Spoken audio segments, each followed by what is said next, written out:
We are live. Thank you very much, Madam Clerk. Good evening, everyone, and welcome to the City of Lake Worth Beach City Commission Workshop on Community Sustainability Overview, Monday, September 16th, 2024. Can I have the roll call? Mayor Betty Rush, Here. Vice Mayor Sarah Maliga, Present. Commissioner Christopher McVoy, Here. Commissioner Mimi May, Here. Commissioner Ronaldo Diaz. Here. Thank you very much. Commissioner McVoy will lead us in the pledge. Allegiance to the flag of the United States of America and to the republic for which it stands, one nation, under God, indivisible, with liberty and justice for all.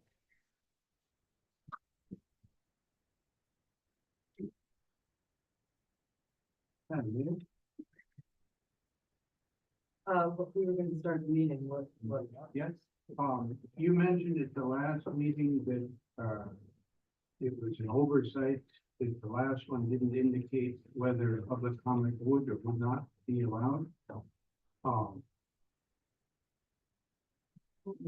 saw that. Workshop, there is no public comment. Yes, I see it now on here. I don't think I saw it on the back, but, if it's on here, on the back, that's wonderful. Let's make sure that we always keep that so that the public knows in advance. Just so you know, Commissioner, they are also noted on the meeting notice. So the meeting notice specific to this meeting indicated that there was no public comment, and it is not available on the city's website for public comment.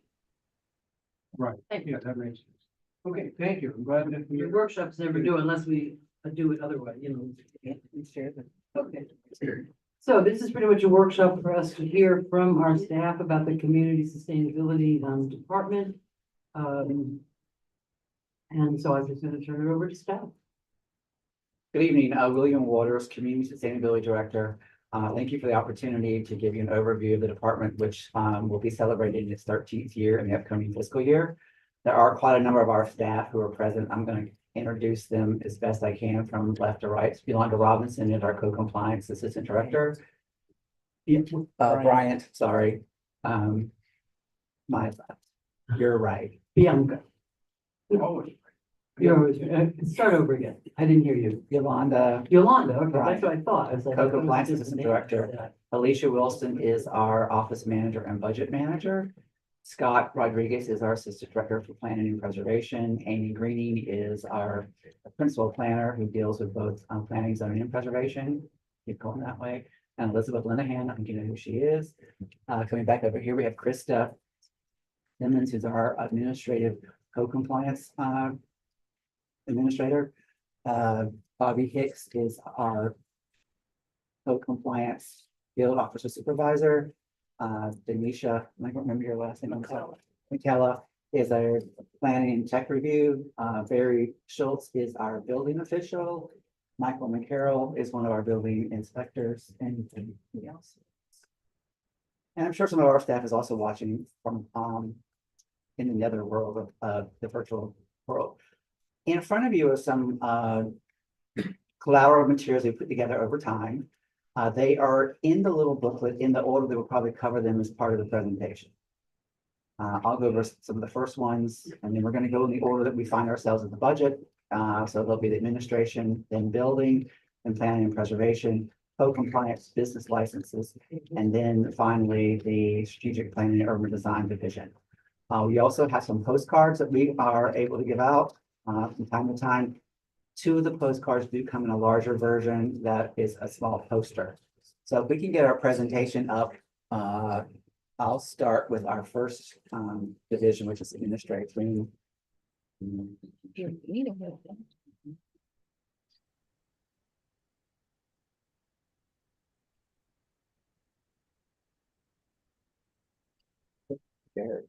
gonna get Anthony. Bring it up. You got it? I'm gonna share it. Oh, you have to share it.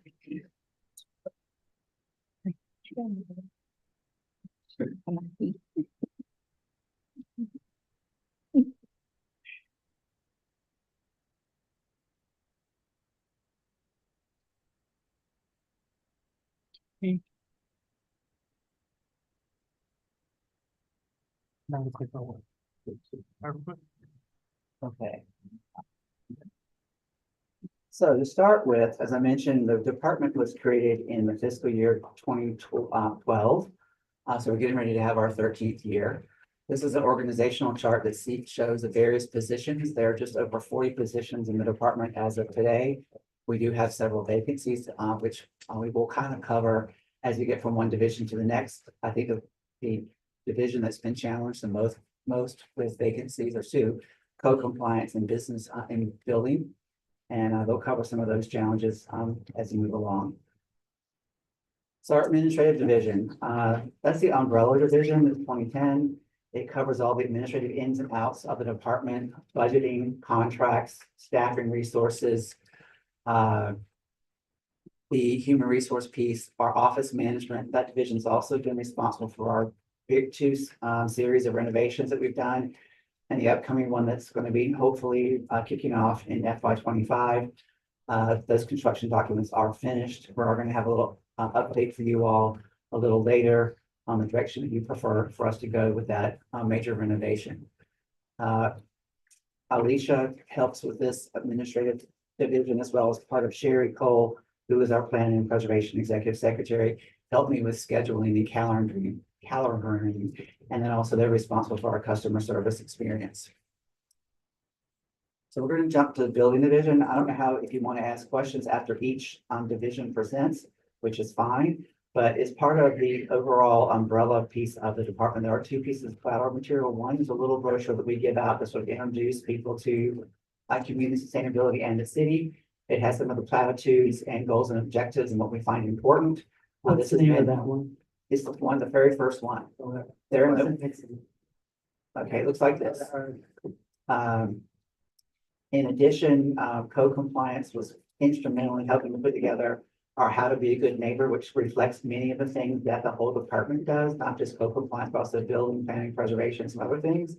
And this has been very well received, and it is now in 3 languages, and it's also posted online. Not all the brochures are online yet. We are striving for that, and we will get there eventually. So we're going to let Barry speak about the building division, and that's this brochure. And if you have questions of him when we get to the end of this presentation, we'll take those and then we'll go on to the next division, if that's okay with you all. I think we should take it one group at a time. Right. Kristen, do you want to run the clicker or? It's the big button.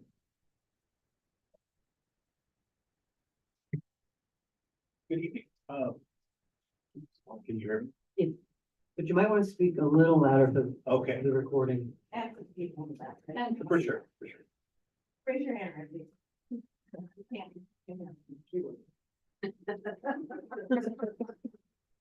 So the building division, as a whole, we handle a number of important aspects within the city. We handle permitting of all new construction, remodeling, anything that has to do with new construction in the city and renovations. We have inspections, both of those projects, and the private provider inspection, special inspections, all of that we have to follow up on throughout the building process. We also support the code enforcement department with information on permitting, things that we go around and look for unpermitted work. We have inspectors go on the weekend to see if anyone's doing work on Sundays when they're not supposed to, or doing unpermitted work. We have them go around for 4 hours, usually between 8 and 12 in the morning on the weekends. We answer any of the neighbors' complaints about work that hasn't been permitted, and go out and investigate those complaints. We work on the special inspections and the building safety. We have the 30-year recertification program going on for the condominiums. So we're following up on that for the state compliance on that, making sure they're getting their engineered inspections and then following up, they're doing the repairs as needed, as required by the engineers. We also go and investigate unsafe structure complaints to see if they need to be condemned or if they are safe for occupancy. And then we're working diligently right now through the floodplain adoption. The new FEMA maps are coming in that will be adopted December 20th of this year. They go into effect. So that's a general brief of what we do as a department. We have those items that I was talking about, the code enforcement, special inspection, building safety, floodplain. And then we have the permitting process. We did a flow chart on the basic path that each permit, when it comes in, goes to. Now, some, we have ones that's as simple as fences, driveways, those go through a much shorter process.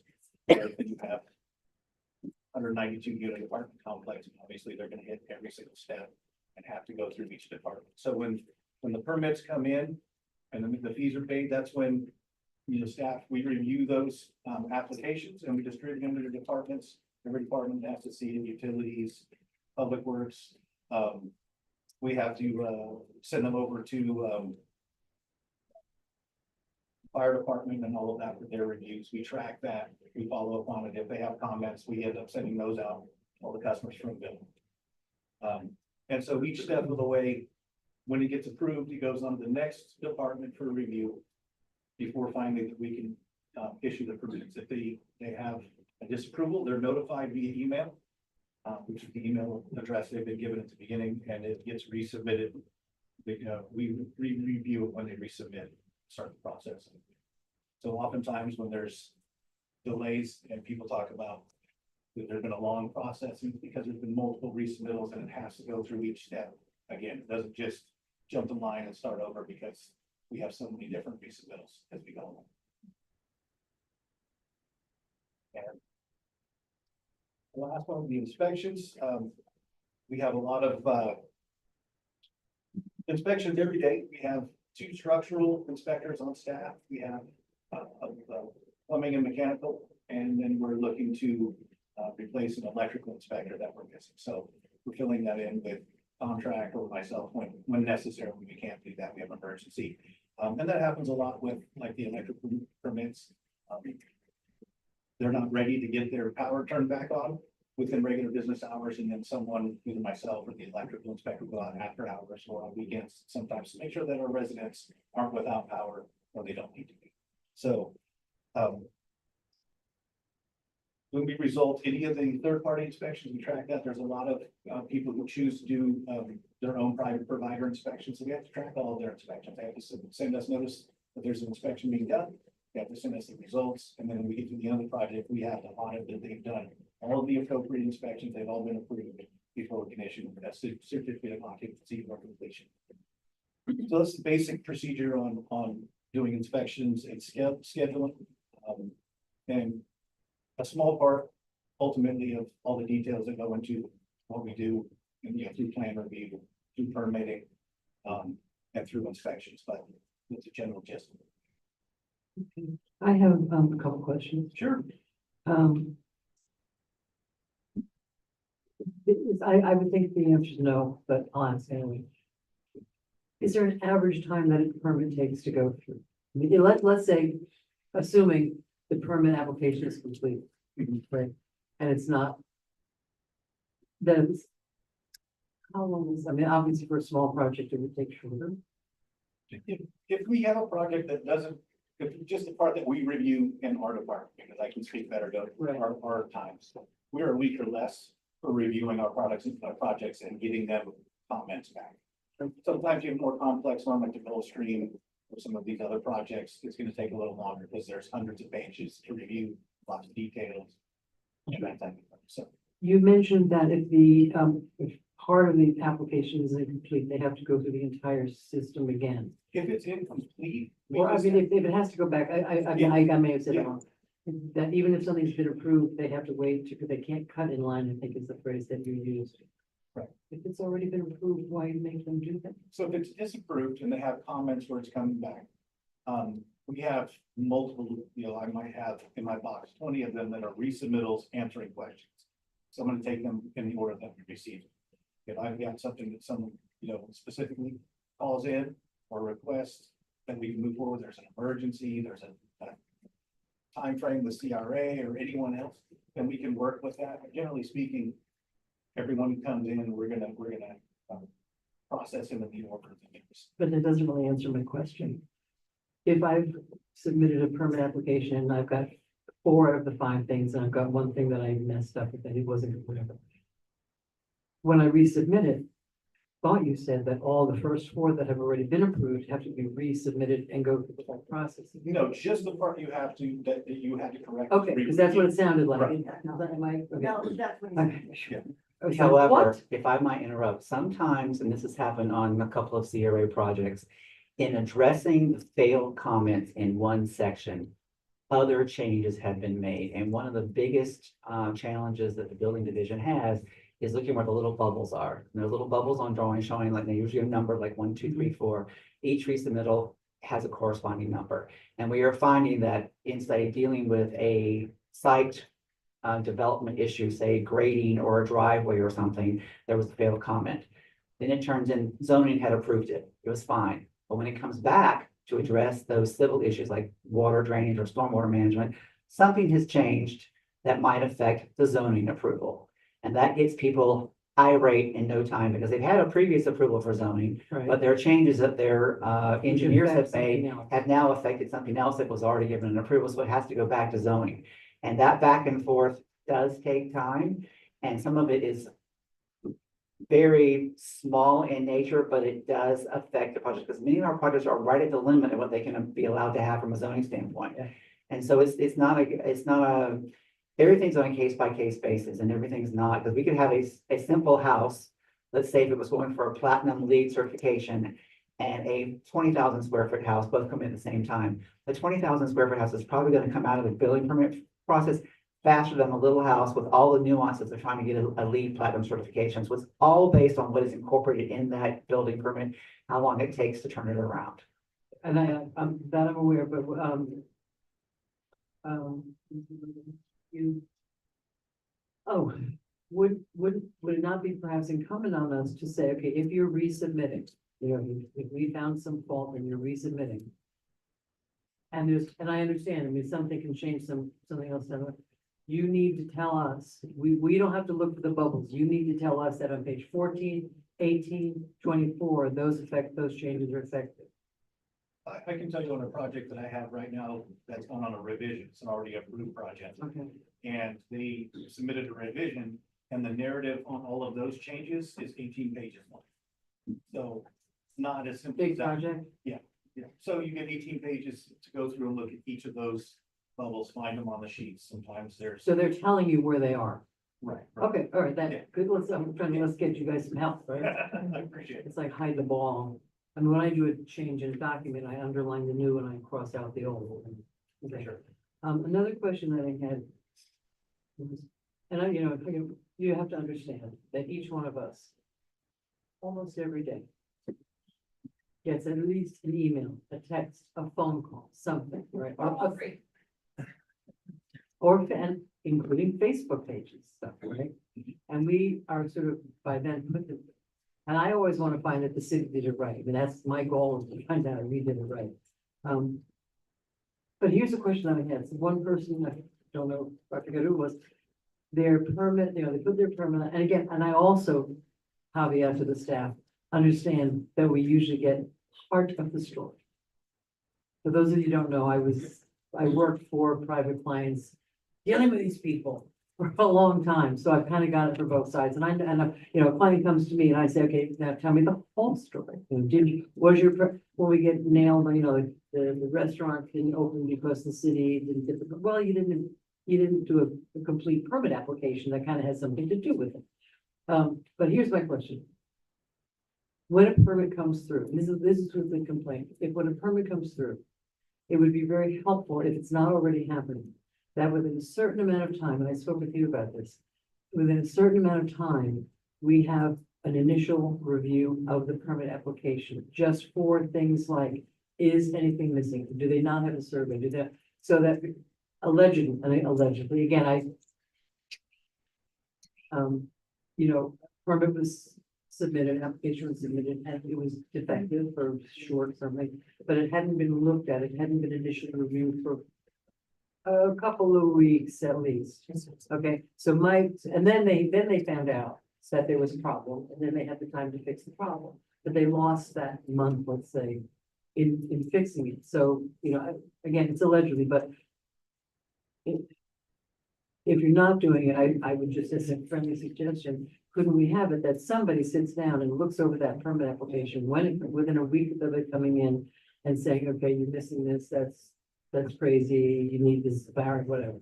Is that something that's unreasonable to ask?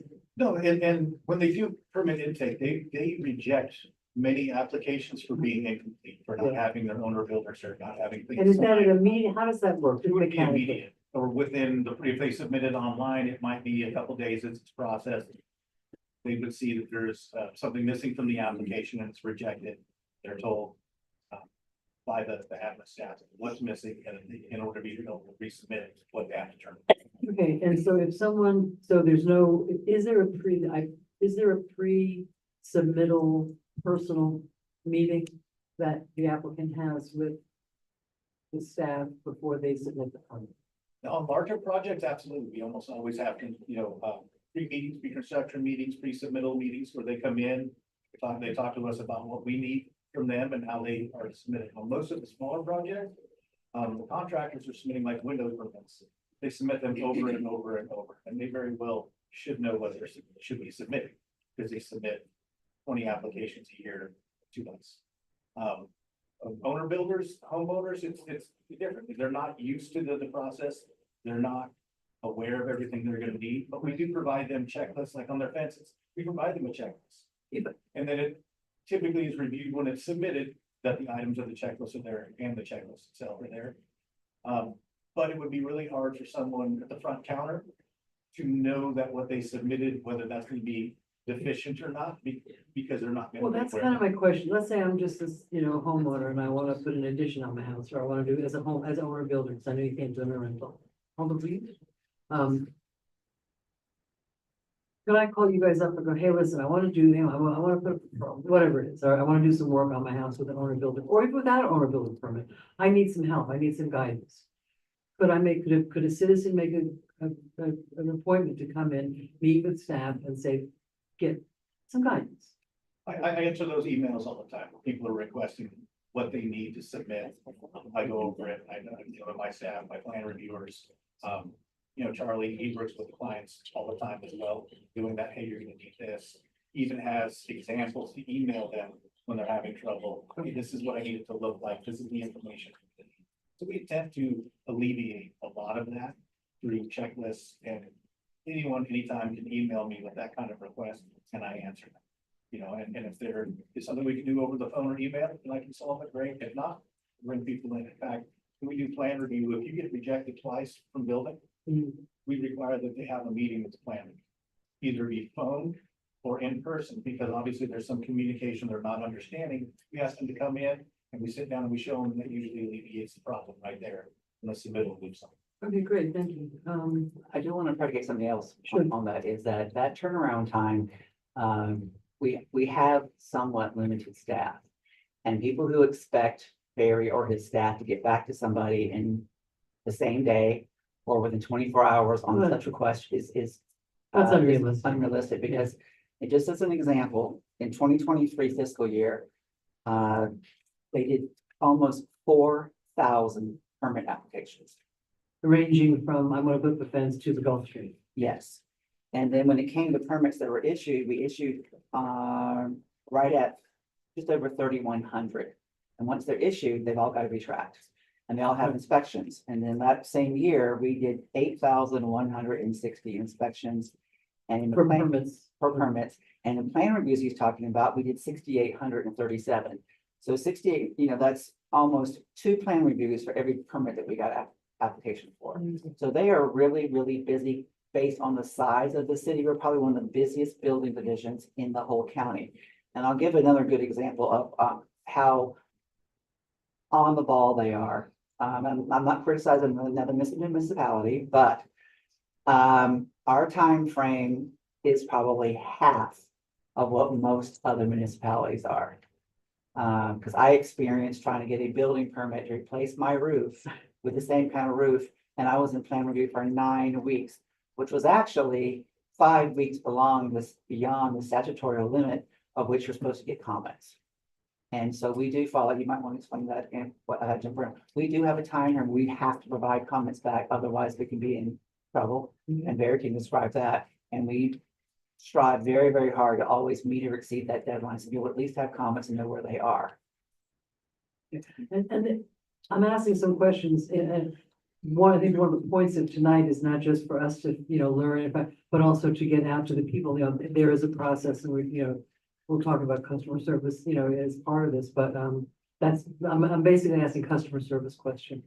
Because it is really difficult when you're not sitting in a building that says city on it, to really understand what's going on. I mean, unless you're gonna hire a contractor and they take care of it, but for the person that gets confused easily, it's a bit of a labyrinth. So we appreciate, I mean, that's our goal. And I think our goal as a commission is to,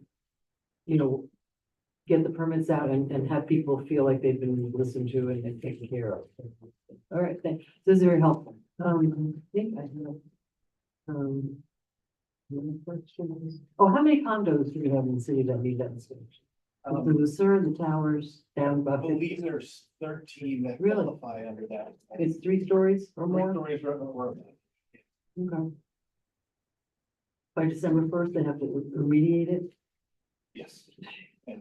It's horrible. A lot of people are losing, I mean, and the vultures are coming to buy those condos at reduced rates because the people can't afford to do that stuff.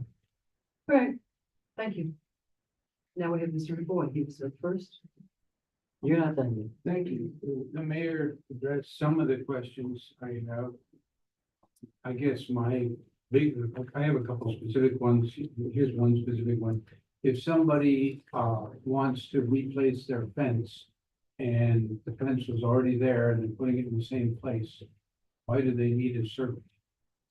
I'm gonna have to pass that question, planning and zoning, they do all the approvals on fence. Okay, well, maybe we can address that when planning zoning, won't bother you with it. It's one that I've never understood the logic. There probably is one, but it's one that residents wonder about the additional expense here. If it's a new fence, pretty obvious. Similar seems to happen with driveways, if you replace the existing driveway. I would boil down maybe what the mayor was asking is, what can we do to reduce the permit cost? Because it is. People. We talked also about, there's a software upgrade we've talked about that would help substantially.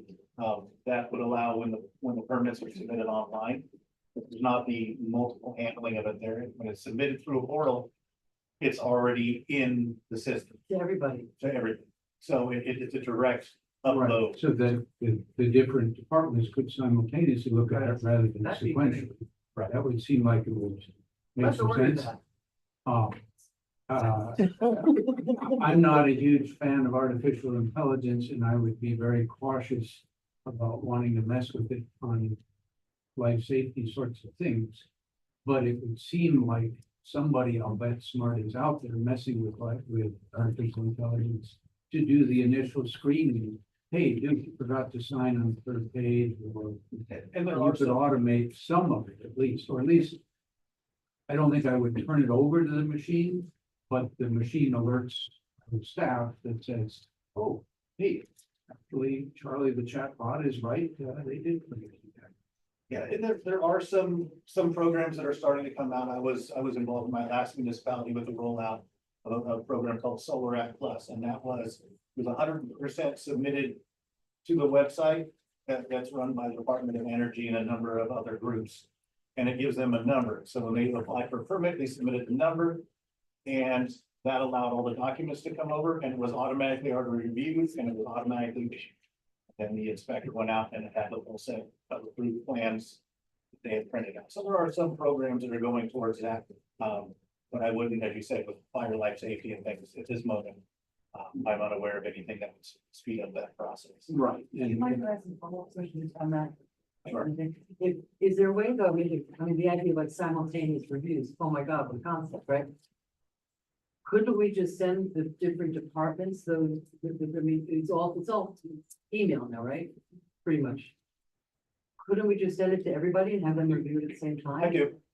Okay, because it sounds like, fire and then this and then that. Fire has to be last because they charge for each of their reviews, so it has to be a an actual, like, firmed up at that point before it goes to fire. Same thing with the county impact fees. They need it to be essentially ready to issue before it goes to the county for their impact fees. But like zoning, whatever. Oh, I want to back up for a minute, before we give people the misinformation.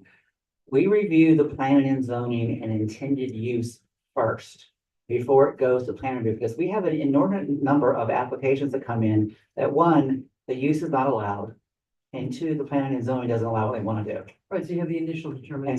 so that needs to happen first before we send to everybody, because once we send to everybody, and they could, and then the other thing with that automated system, what can be helpful in it is that the applicant can be walked through the checklist, and they can upload each piece and not be able to move to the next step until that part is done. The quality control now is they submit online their whole package of what they want to submit, and we accept both the county universal building permit application form as well as our own. They are a little different, and it all comes in as one big pile of stuff.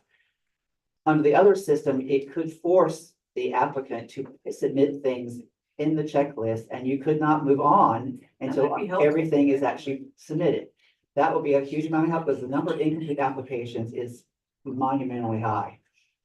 I completely understand that. That would be good. But, and we have reserved the money to do it, but the building division cannot go out on its own and do that. We have to be on board, because think about it, other departments are using the same system, so they have to be on board with it. Well, we can't afford to pay for every division, every department in each of their divisions to have the same level of IT or software service that we might have. So we've got to collectively come together and figure out how can we migrate to this new system and bring everybody up to the same page, because we don't really want 3 or 4 systems operating in the city at the same time. Is that something we've looked at? Haven't we looked at some overall expensive program? Yes. It's expensive being Yes, it's so sad. I think Ms. May was next. And I did it. Oh, you're, oh. Specific. I'm sure everybody in the room is aware of it, but I watched that building, and I've talked to William about it, that building on 10th Avenue that is a bazillion stories and in wood. It's now got Tyvek or something equivalent on it with window openings. I don't know if anybody else knows, but this rained pretty hard. I suspect that rain does not distinguish between going inside of the Tyvek or outside of it, which means the stuff's not drying out. It's blue board or whatever it's called. I am extremely concerned about potential liability for the city if something bad happens with that building. And we haven't run super hard on those guys that, look, you guys, your whole method is wackadoo. We've actually spent a lot of hours over there overseeing, and they are not allowed to hang sheetrock in those buildings as of yet until they have my release. Because the engineer has had to make a number of structural corrections to that prior to them being able to enclose everything. So I understand your concern. Yeah. We're very much involved with what's going on over there. They can't enclose the interior at all until they have authorization. Did somebody test for the stuff is dry and it's still structurally got any integrity? Yes, and the engineer of record has been out there. I've met him on numerous occasions there, and he is overseeing all of that because his seal and license is on the line with that as well. I mean, you drive by and that Tyvek is flapping in the breeze getting away. It's not. Like, what is going on here? And, and one that you mentioned that might think of that, you mentioned that if someone or an entity chooses to have its own inspector, they can then submit the results of that. That's all. So I'm in the box business, and I inspect chicken coops. And I'm telling you, I'm good. How different is that approach? How do you, I mean, if I'm the guy putting up that building, I hire my own inspector. How does that give us confidence that it in fact is independently assessed? So there's a couple factors on that. Any structure over 3 stories requires a threshold inspector, which is, and can't be inspected by the city. So none of the structural portions of that building technically can be inspected by the city, under state law. So they have to have an engineering company that is the, specialty inspector, threshold inspector that goes through and does those inspections. Now, I do have the authority as a building official to audit And when we saw that it was not going appropriately, we came out and audited, required them to provide us all their inspection results to date. And then we went through those, and any of the ones that were a question or missing, they had to provide us evidence of the inspection. Have walked through every one of those buildings. I can tell you personally, I have numerous times. Because I had verified it was obviously not going according to plan. And so, we had to go in and do, but we only have the right to do that so often under state law. We only have the opportunity on special inspectors, private providers, or thresholds coming in audit, so on. In addition, though, the building official does have the ability, if we find that the threshold inspectors are acting inappropriately or contrary to what we feel is appropriate, they can be turned into the state. And we have, I believe, a couple no longer can do work within the city. Yeah, although I imagine that's, it's a pretty big bar. You don't want to take away somebody's livelihood. So you want to make sure that things are pretty bad before you get to that. If you don't I show think up at that's a the, good if example. you don't show up at the site and things are signed off on, it's pretty easy to prove that you're Yeah. not supposed to be here. No, I would agree. There are some that I can like to say. Oh, Mr. McBoy, you're so sorry. Okay, Ms. May, I believe. Hi, so my questions, from what I have heard from contractors that deal with the bigger projects, you guys are totally awesome to deal with, and that's way above my pay grade. My questions are gonna be a little bit more towards an owner builder. And I'm not gonna talk about any specific cases, because those are irrelevant, but as the mayor said, it's like every house I knocked on had a story. And obviously, there's two sides to every story, so I have a couple of questions. First of all, talk to me about the weekend inspections. You said they were always on Sunday between 8 and 11? So we have inspectors driving around. There's one assigned each weekend to go for 4 hours on Saturday and 4 hours on Sunday. Our city ordinances don't allow construction work on Sunday, so we're out making sure they're not doing construction work on Sunday. Right, On Saturdays, a lot of people want to go out and they're trying to get a re-roof done in over the weekend. They can do it without a permit. They're trying to do this, absolutely. do that. And that's when people have time to do it. And so we would issue a stop work order saying you need to come in and get a permit. And so then at that point, we've had that happen, many times. Mhm. And we have to walk them through the process of you have a partially completed project that you're trying to get permitted. You may have covered up something that we need to see. We don't know that you have enough steel in your footings or this or that. And how can we verify? Right, so they have to undo stuff. Oftentimes, we try not to be any more invasive than we have to be. No, not just punitively, you have to strip everything off here. Right. Come out, we'll walk through, hey, we're gonna need to see that. You're gonna have to open that up.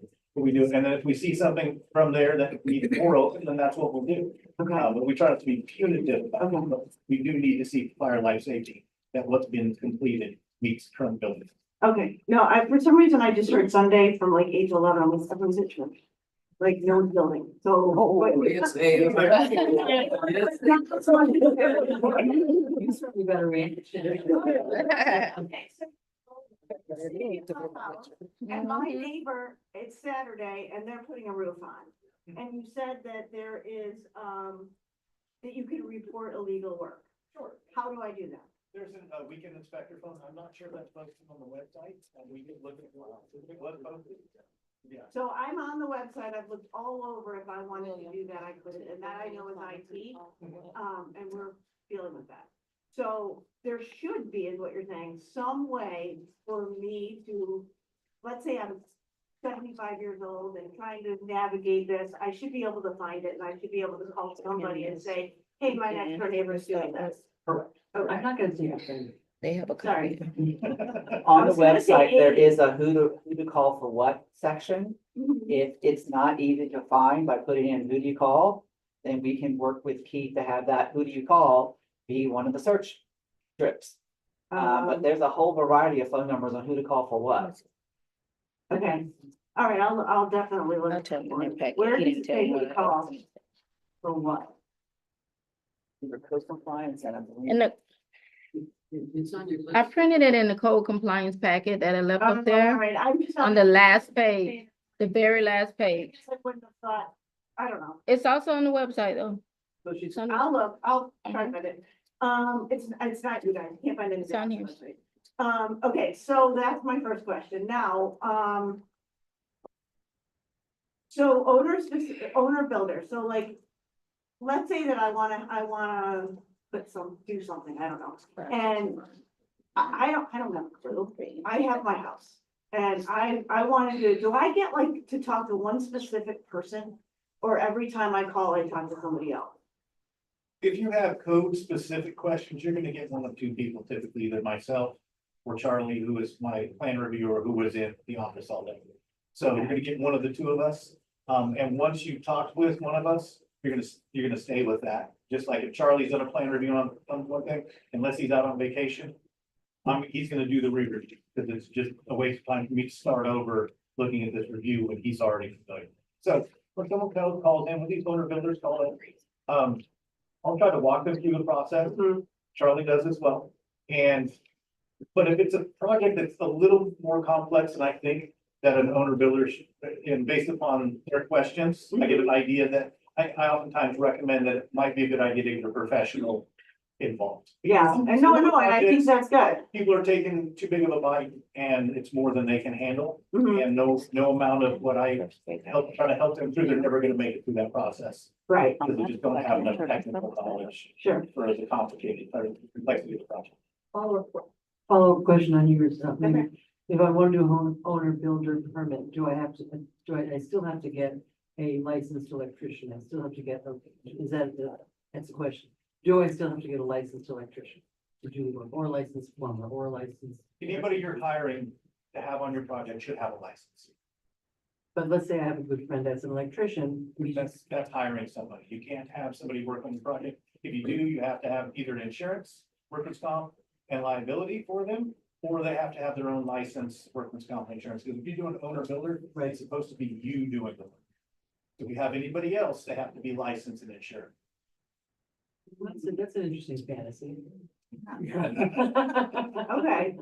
that makes sense. Because I just wanted to ask that question. No, I appreciate it. I like that you tell them, okay, that might be a little bit over your head, and I appreciate that every time you probably get the same person. My other thing is where you said, when she asked what could make it go faster, and you said employees in the software. Now I understand the software would be what is it called?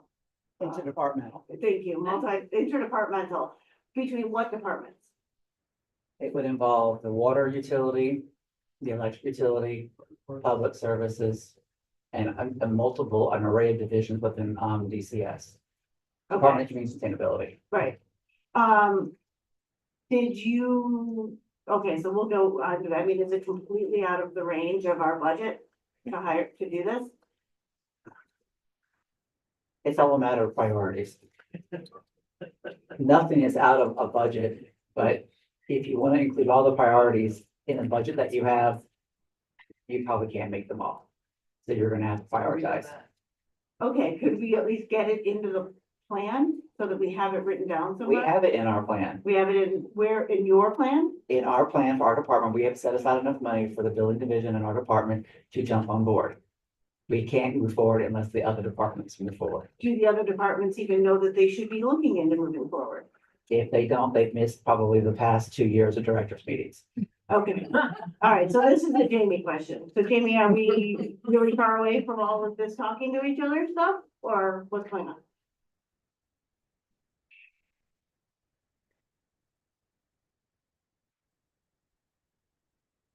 William's not wrong when he says this is more of a budget, discussion.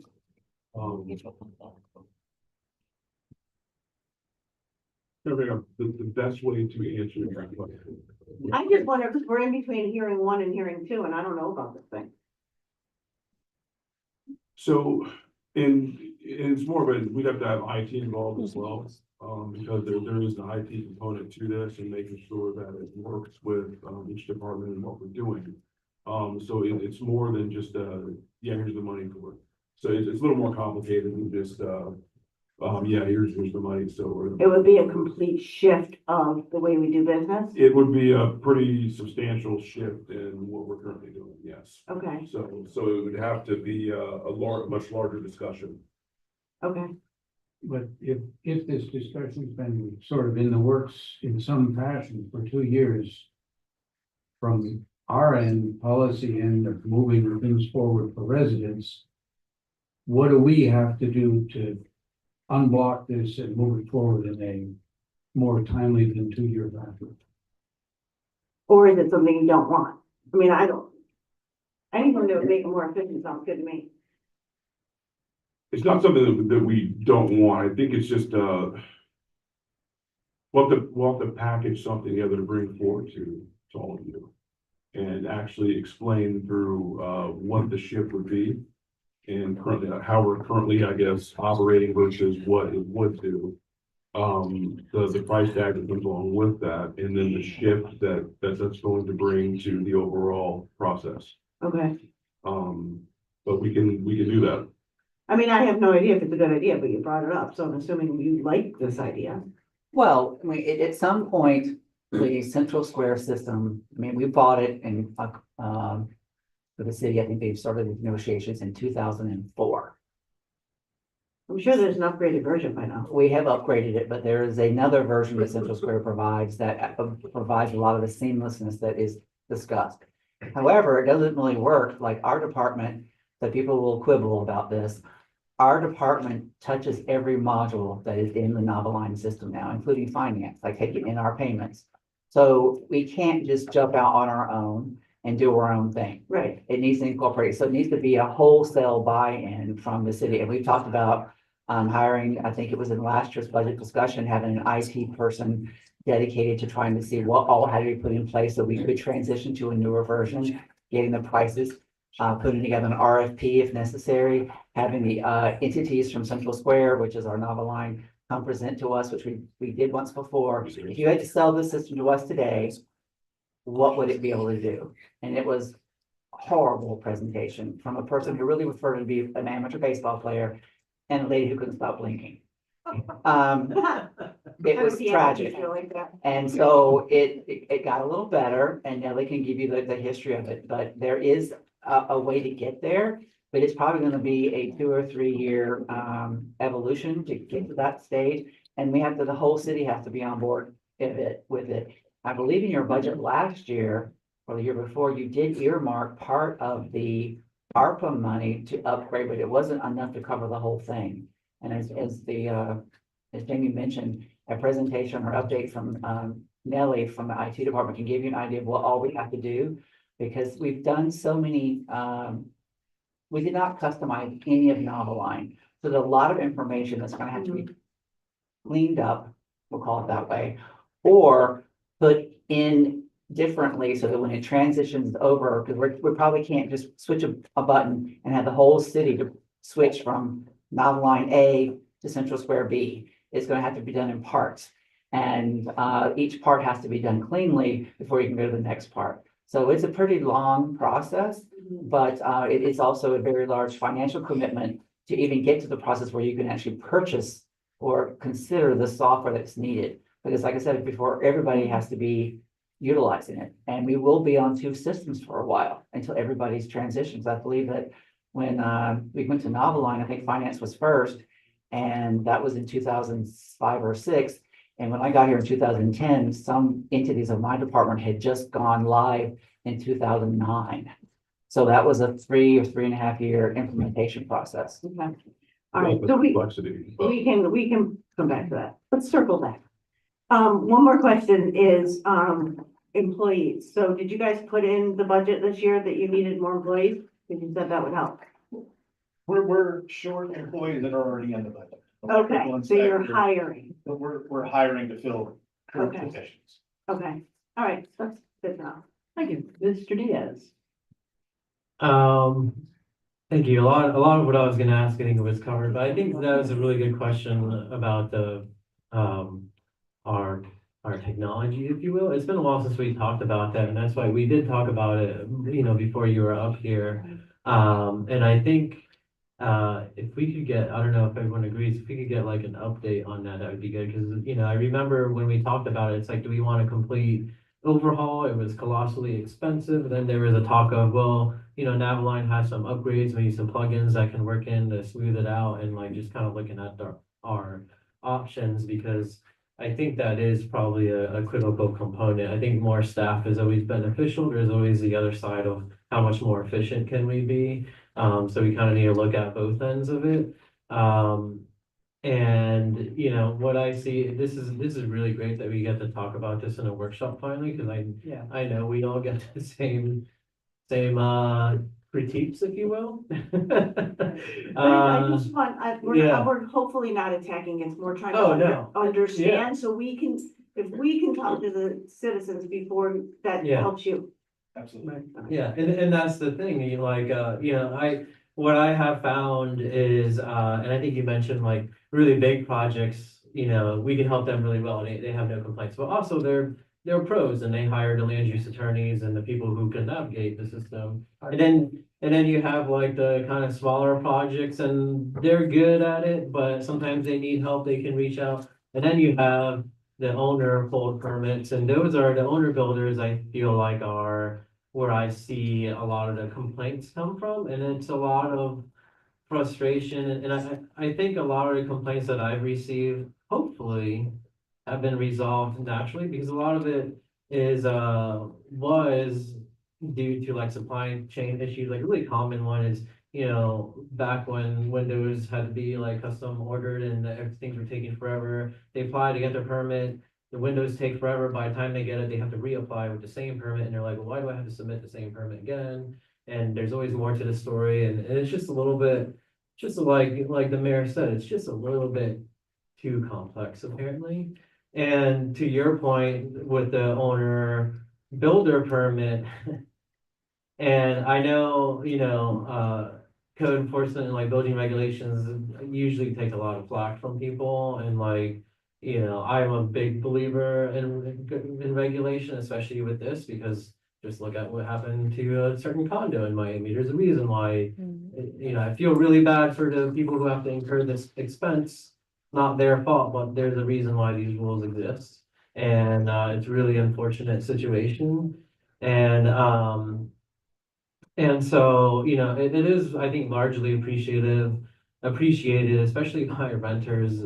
Uh, you know, we have to deal with the dreaded landlord special and things like that. There's really questionable things that are being done out there, and overall, I want to say things are probably getting better. I see you out there. I see you driving around in your white SUV. You spend a lot of time in my neighborhood for some reason, and then we chuck our tools in the bushes when you drive by. No, you're driving around. Yeah. Now I know it's because you're doing an Don't do electric it on Saturday, inspection. Sunday morning. Right, and that's the thing. Years ago, do you remember you go out on Sunday morning and it was like a symphony of nail guns. Like it was really bad. And I think it's gotten a lot better. I think obviously it's always going to be a problem, but hopefully it's getting better because people appreciate the need for quality and less dangerous work. I mean, yeah, so, I'm gonna quote an anecdote, because as a citizen, you know, a couple of years ago, I had some windows put in. You're laughing. I contracted with a company, permitted, all that stuff for some storm windows. And, oh, they're coming for, the city's coming for the inspection failed. I'm like, all right. Called for another inspection failed. Now I'm like, oh, come on. It was like the third or fourth failure of this inspection, and then our inspector finally said, meet me there. So, you know, because I'm like, come on, what's going on? Right, meet me there, and he did one turn of the screwdriver, and with his fingers unscrewed the screws out of the windows. He said that in a storm, the windows would have been great, but they would have been laying on the floor. So it was good for me to experience that, and they came back and they did it, and then he was bad, thank you very much. But it was, you know, right, and if I was not a person of great patience, I would have been, I could, I'm goddamn sitting here on third minute. But and I think there's, you know, we're not out to be jerks. There's generally, I mean, sometimes, but there's generally a good reason for it. And I think that was just, I will share that story with anybody, and I've shared it with a lot of people because it really showed to me, there, Yeah. it was important, and I appreciated it. And apparently picked the worst window company on the East Coast to do my work. I'm sure it doesn't help that we live in the era of like, I appreciate people wanting to fix their own stuff, but like, if you watch a YouTube video, it doesn't make you an electrician, like it. Like the DIYers and like the house flippers, like I think that's really important work, but I think as Barry points out, a lot of people get in over their head and they've seen plenty of YouTube videos and they think it's done correctly, and then you come out and you bear them some bad news, and that's a little bit hard to swallow sometimes. Malega. Thank you. By the way, I did 2 light fixtures today in my own house. And did you get a permit? I just read that. Not need a permit. So I'm gonna go in a couple different directions. First of all, I have an AOL email, so I'm not. I'll shake your Not head. good. But that's my personal world. My business, we just went through the painstaking issue of upgrading our software, which all of my staff was grumbling. My partners were grumbling. I'm like, okay, the software is antiquated. We need to update. It's gonna be a pain in the butt. We gotta do it. Well, I'm a CFO. That's my job. So if I can make an experience for my members of my establishment better, then I have to spend the money and the time and the resources to make it happen. So there's my personal, my business.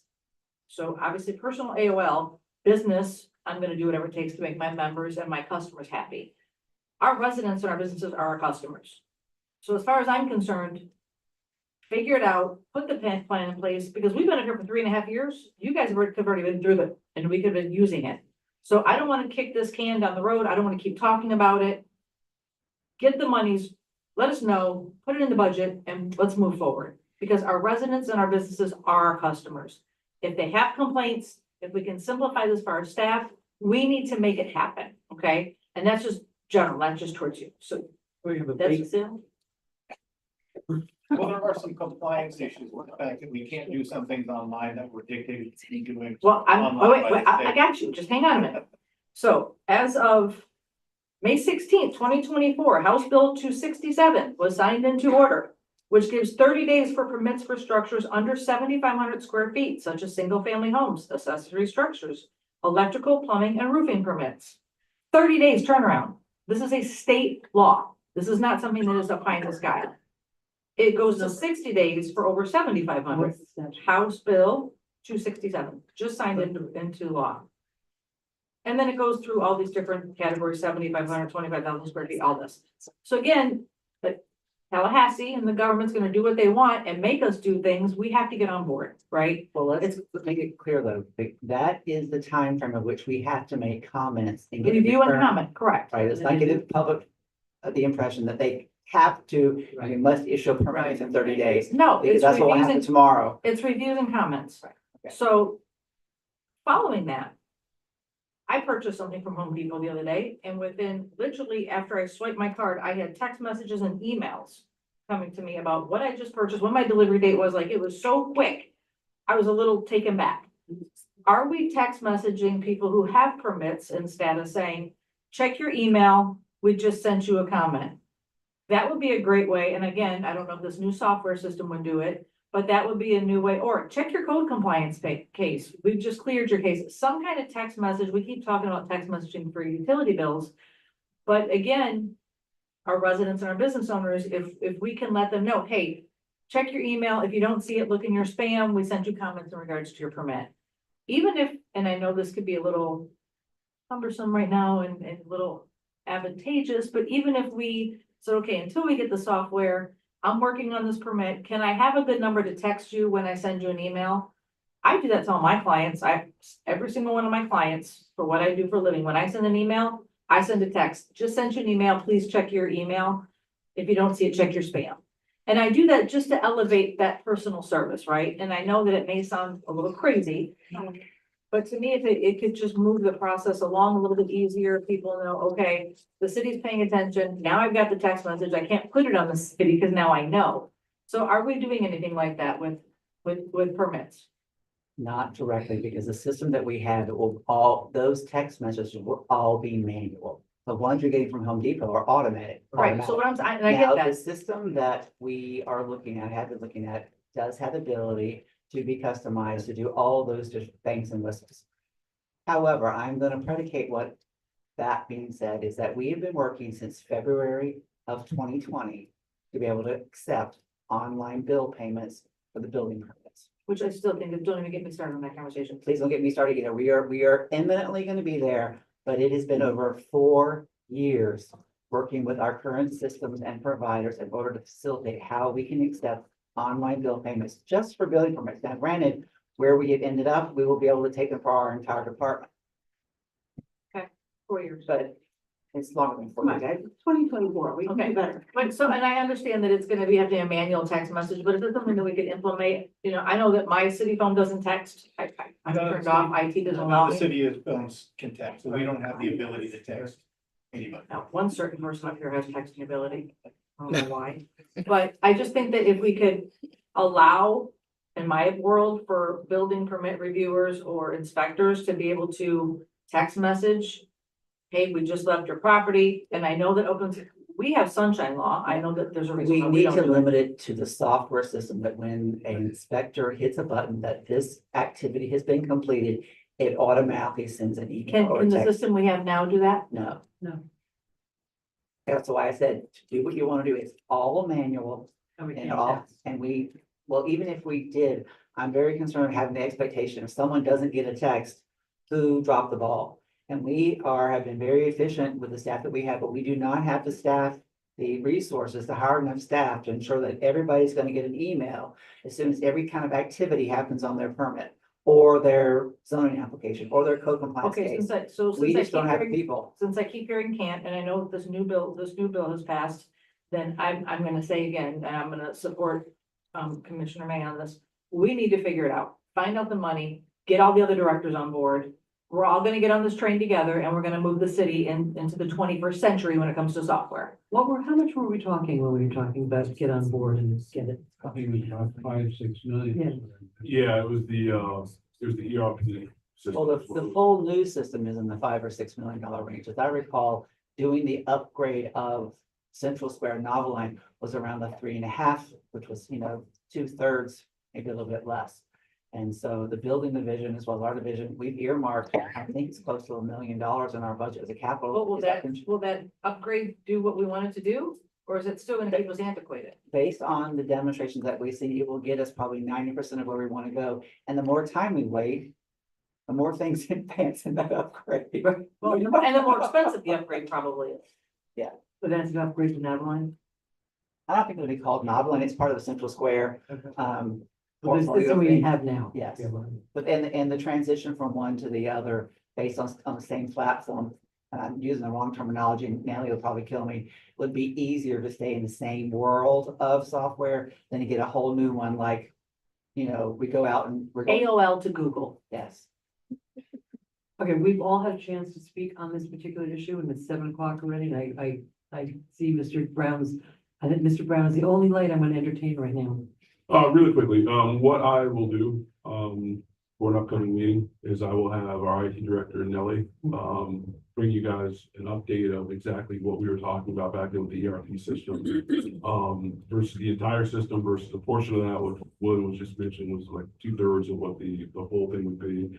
And actually discuss what the ins and outs have been, what some of the challenges are going to be, like what you mentioned, having to utilize 2 different systems because it's going to take multiple years to kind of implement this whole thing.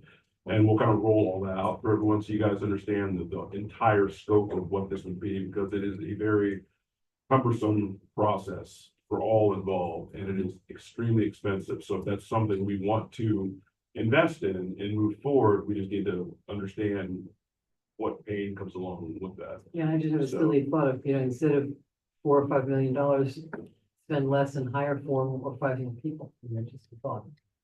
Okay, so let's move on. Thank you very much. Who's up? Just introduce yourself, let me know who are you? Scott Rodriguez, the Assistant Director for Planning and Preservation, and I know that we're gonna take questions after presentations. I'm gonna ask that Annie Greening also do hers, because she's part of the PCHB team, and then we'll all take So questions. you're the planner, you're the head planner? So Okay. at times. Okay. Very broadly, planning and zoning is really deals with the day-to-day administration of the land development ordinances. And as the slide indicates, we're the gatekeeper of the comprehensive plan. We provide staffing for our primary boards, planning zoning board and historic resources preservation boards, which serves as the local plan agency at times. And we have, for example, ordinances, code revision, if you will. No one can hear you. Oh, I'm sorry. We have code revision items. It'll go to the advisory boards first for recommendation.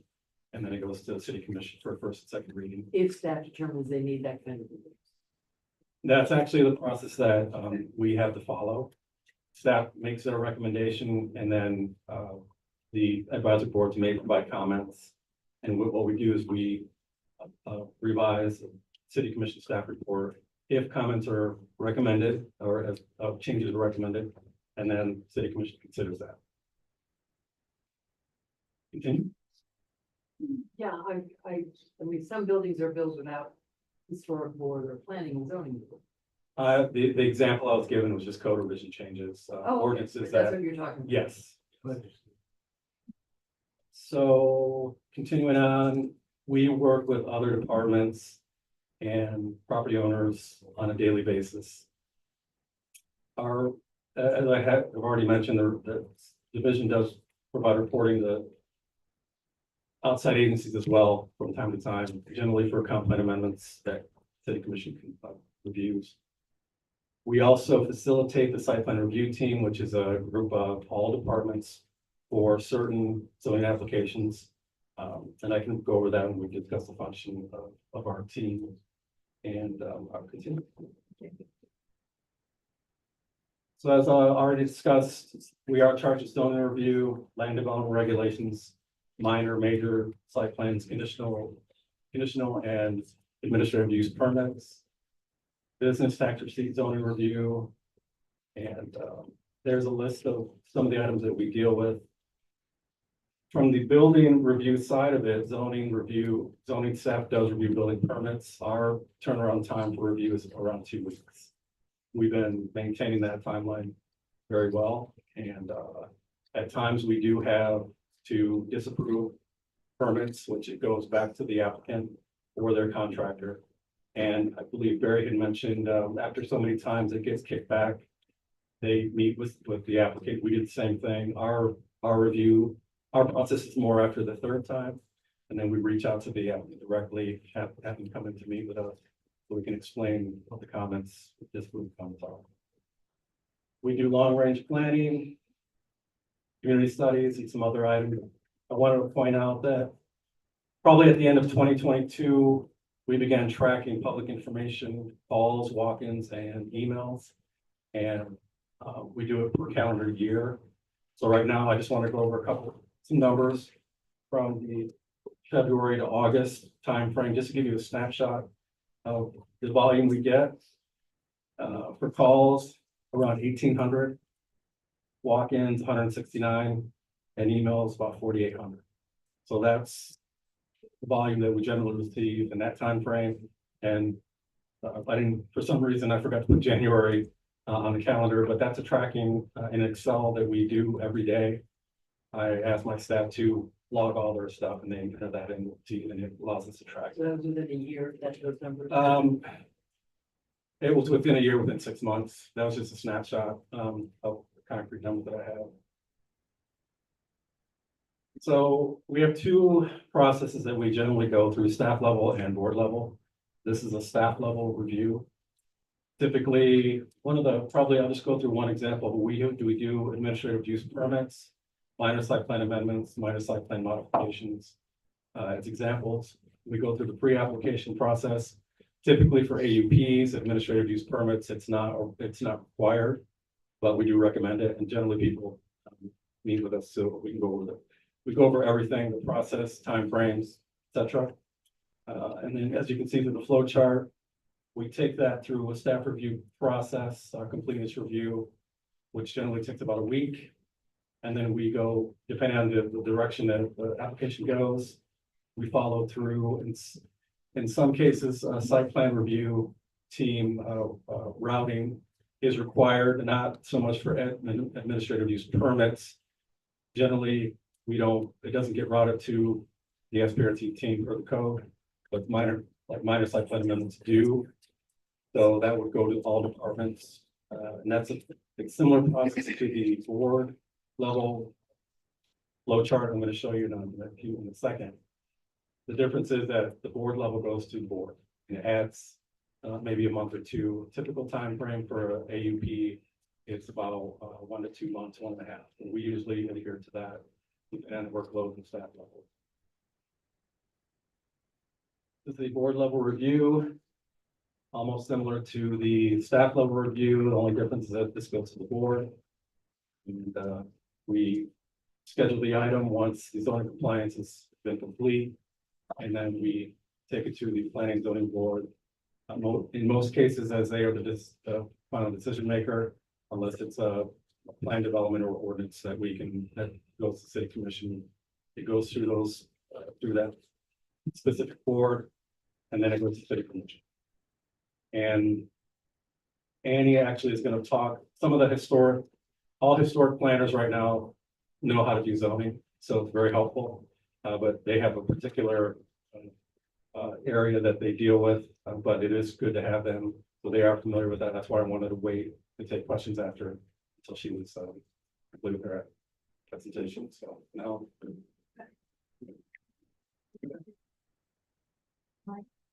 All right, so as William said at the very beginning, I'm Annie Greening. I'm the principal planner for the city. Gotcha. I was previously our senior preservation planner, so I have retained my preservation functions in my new role, but do also do some general planning and zoning outside of our historic districts. So, like Scott was kind of introducing, our historic preservation planners for the city function both for our historic side of things and all zoning within our historic district. So everything that he just mentioned, we also do. On top of that, we are a certified local government. So kind of the quick way to explain that is that we are certified by our colleagues at the State Division of Historical Resources every year. That opens us up to grant opportunities, ad valorem tax exemption possibilities, and it opens us up to a lot of their resources and training for us and for our board members as well. So our bread and butter on top of the zoning is the certificate of appropriateness, which we call the COA. So that's that review for historic compatibility for exterior alterations to a historic property. So that's, the majority of what our team is doing in the day-to-day is reviewing exterior alteration COAs. So that's everything from windows, doors, roofs, additions, new construction, demolitions, that all comes through us. We do keep the majority of our COAs at the administrative level, so the staff level. The only times that you will need to go to the board for a COA are if you are doing demolitions, new construction, increasing density on your property, relocations, or if you can't come to an agreement with staff. If you aren't in compliance with our design guidelines and we can't convince you to come into compliance, you have to go to the board. You have to go to that next level of review. We also get to do some fun things occasionally. We do put on our annual historic preservation awards to try to recognize, people and projects that are, doing great things in the city. So sort of like what we've seen with the other divisions, we've got our flow chart here. It doesn't differ too much. I apologize. I realize now that the font is a bit small on our screen here, but essentially it's pretty similar to what we just talked through with zoning. You come in for your application, we make sure it's complete. If it's not complete, We're gonna send it back to you and let you know what needs to get added to that. That happens semi-frequently with things like, let's say, windows and doors. You'll submit your windows and doors, but you won't show us what you're putting in. So we'll send you comments and ask you to provide usually a quote form, is the easiest way to do that. And then obviously if it needs to go to the board, we'll work you through that process, schedule it, get you to that public hearing. But like I said, most of these are administrative and concurrent with the building permit. So we do our review as part of that larger permitting process.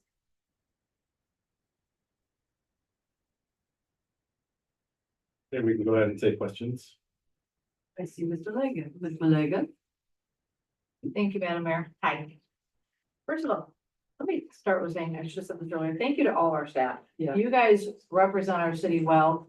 You answer phone calls, you answer emails, you answer text messages, you get yelled at by everybody from your superiors sometimes to the elected officials to the people who you're trying to assist. So thank you, and thank you. As I think maybe Commissioner May said earlier, this isn't an attack, this is you guys educating us on how we can be better policymakers and help you guys do your job better, more efficiently. So I digress. Question, that ad valorem tax thing, we go back to that. So we had somebody who lived in this wonderful city who bought a historical home in a wealthier part of our city and took advantage of that, improved the value of his house, turned around a year and a half later and sold his house for a very large profit, of which the city obviously missed out on. So a couple questions. Do we have to offer that? Number two, is there a time frame or something that can go on the title or something that we can do that says you can't just come in, buy a fixer-upper, not pay taxes on it, get your tax break, and then it costs the city money? So how does that process work? I'm gonna address that. Okay, it is only for 10 years. It freezes only the ad valorem county and city taxes for the building. Right. The land is not frozen. Okay. It also runs with the land, so the new owner who bought the property is also benefiting from the difference of the value of the new changes that were made for the time period until it runs out. It runs basically as a covenant on the property. But do we have to offer, is this a count, is there a rule that says we have to? There's nothing that says we have to offer it, but every single preservation program that has any kind of reputation of being even halfway decent offers it as an encouragement for people to spend the kind of money that should be spent on historic properties to maintain them and encourage their reuse for decades moving forward. The city, now where it is Flawed. no, it's not flawed. The city does make up, and I've advised a lot of people, including myself, which I did get screwed over, but that's my own fault. You gave yourself great advice. No, is that you do have to roll the dice. In that, after that 10-year period, you have benefited nothing from the homestead exemption or the commercial cap. Whatever that new work is valued 10 years from now, it comes fully taxed on the tax roll. So if you roll the dice and you can look at it and say, oh, I may be paying less taxes, but it's not a lot of less taxes because when you get done, let's say your renovation work came back on the tax roll in 2023. The jump is monumentally huge. The very first tax project that I ever was involved in was in West Palm Beach back in 1993.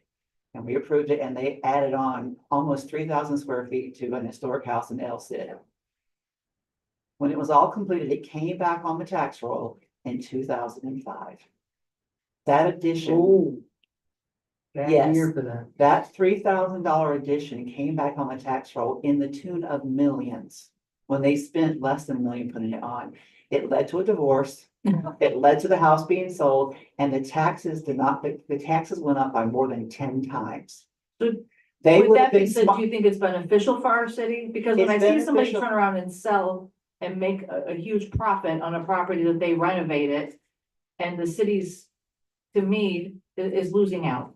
Well, we're still gonna make money on the land value. And we're gonna make money on the value of the structure that was already there that had not been renovated. There is a value associated with that. And when it goes back on the tax roll under the new owner, that portion of the building is given a new value. So it keeps up with that 10-year. The county does, and they're gonna rip it out from you as fast as they possibly can. Okay, so it's not something that we have to have a checks and balance with, No, no. And I, okay, good. Do we know how many have been in our city have taken advantage of this program? we probably have had like 3 dozen since I've been here. It isn't a gigantic number, because I've advised numerous people, this is what it can happen, and I did not take advantage of it on my own house. Okay, Though when they evaluated it to go back on the tax roll, they messed up. And then they caught me this year when I was asking them, your diagram was not correct in my addition. There's 3 time the size that you have shown here. So what you're so happened? honest. And then I'm like, oh, No well, good deed goes unpunished. especially working for government, but I don't feel comfortable being, No, absolutely not. anything, especially working in government. We are held to a much higher standard than the general public.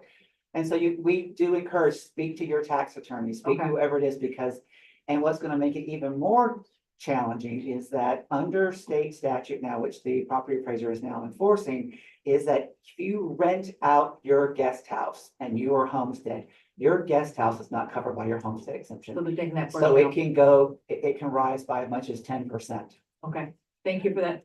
Thank you for that. When I bought my house, I have a little cottage in the back, and only my home is homesteaded. They divided it, like 1/3 of my property is not homesteaded. I just have a question, just following up with if this program that you're talking about, the ad valorem tax on the structure that was not improved remains in, I mean, they don't get a tax break on the entire structure, it's just on the improvement. It's just only improved. That's. And it still floats as it would be like a 3% cap if it's homestead exemption. If it's a commercial property, it's 10%. So they still can get you. Okay, Our biggest problem in terms of property taxes is a differential between what is the evaluation for tax purposes and what it actually sold for. And that differential in this city is gigantic. Yeah. And it's, Really, we've talked about it, and there was a former commissioner who was beating the bandwagon on it, trying to figure out why and people have gone to the appeals of their tax assessments and have won repeatedly. Well, I bought it for that much, but it really isn't worth that much, and so my taxes are going to be reduced. And if you look at some of the property exchanges, I think the biggest one that struck me was the Boutwell Business Center, which is now called the Interstate Commerce Park. It sold for, I think, 30-some million, and the tax value is in the 20s. It did get reevaluated, but for substantially less than what it sold for. And what that basis is, it should be 100%.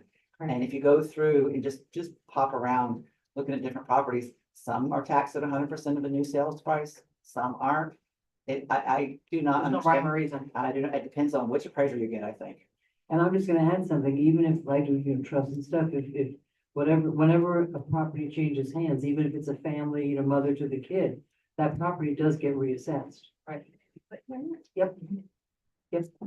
And Okay. people are very surprised by that, just throwing that out as information, because. It may take them a while to catch it though. What? It may take them a while to catch it. but Well, I mean, the deed's recorded, at some point, so I Okay. just wanted to let people know. Thank you. I just have one more question. So you brought up minor and major site plan amendments. And the Business Advisory Board, meeting, I want to say in the beginning of the year, maybe January, I think it was. Mr. Wes Blackman came to the Business Advisory Board meeting, and he went through the checklist. And there really is no big difference between minor and major site plan amendments, so. That is something that I know the Business Advisory Board and businesses around the city have said is very cumbersome if you're doing a minor site plan amendment, that they shouldn't have to go through all the hurdles that they do go through. Is there a justification on why it's so intense and like 3 pages long for a minor site plan amendment? You, Mr. Brown, you were at that meeting with Mr. Blackman when he went through it. That is correct. So that was the general question is why is it? I mean, there's like 2 more items that you need for major versus minor. The minor and major have similar requirements for the code. So that's what we kind of lean on. We have, of course, with Mr. Blackman, have had a couple instances where his client wasn't able to give us the information that is required or that we are asking for. And we've worked with him to address that. The minor site plan amendment doesn't appear to be an extensive thing, but there are some documents that we do need. And ever since that, it doesn't seem like it, but we do almost go on a case by case with each application that comes in. That's why pre-applications are so important. Do you think that there's anything that we can take off of that that's not a necessity for minor? We have some of what we have for all our zoning processes are checklists. And those checklists show required documents and optional. Typically, some minor site plan amendments, and the scope don't need a landscape plan, or they don't need a signed and sealed, site plan or something like that. We kind of go with what we feel is enough for all departments to look at the application. That's why we require that documentation. It's not really for staff purposes in so much as it is for somebody who is not at the pre-application meeting. In most cases, all other departments, we provide them with enough information to make the review a little easier, depending on the scope of the application. But you can do it on a case-by-case basis. We have been, and I know that was something that was brought up before, and we have, prior to that, we've been doing it. There's just some documents that aren't required. We don't force an applicant to do that. We don't kick out an application because of that. Okay, As long as, we're moving forward. okay, thank you. Well, I will, another aspect of it is that since we're an historical city and much of the property has already been developed, probably as much as 2/3 of the city is what's called non-conforming, either from its use or its site development. Also, the approvals to get what is actually there are often missing. There's no development order. There's no zoning verification letter. There's oftentimes very poor building permit documentation or none at all. And so when you are amending something or making a change to something, you need to have documentation of what is actually there today. And oftentimes the property owners don't have that. And it gets back to the survey question. We do allow the reuse of older surveys as long as they're at a station that you are attesting that what is there is actually accurate. People are very happy to sign those. However, Yes, I did that with my fence. we allow that for 2 years, I believe, for commercial, and then it can be longer for residential, as long as it's demonstrated that and I've sat in more meetings than I can count, and there's pictures that are provided as part of your site plan application, and you have a survey, and they've signed it off saying the survey's accurate. I'm like, where's that driveway on your survey?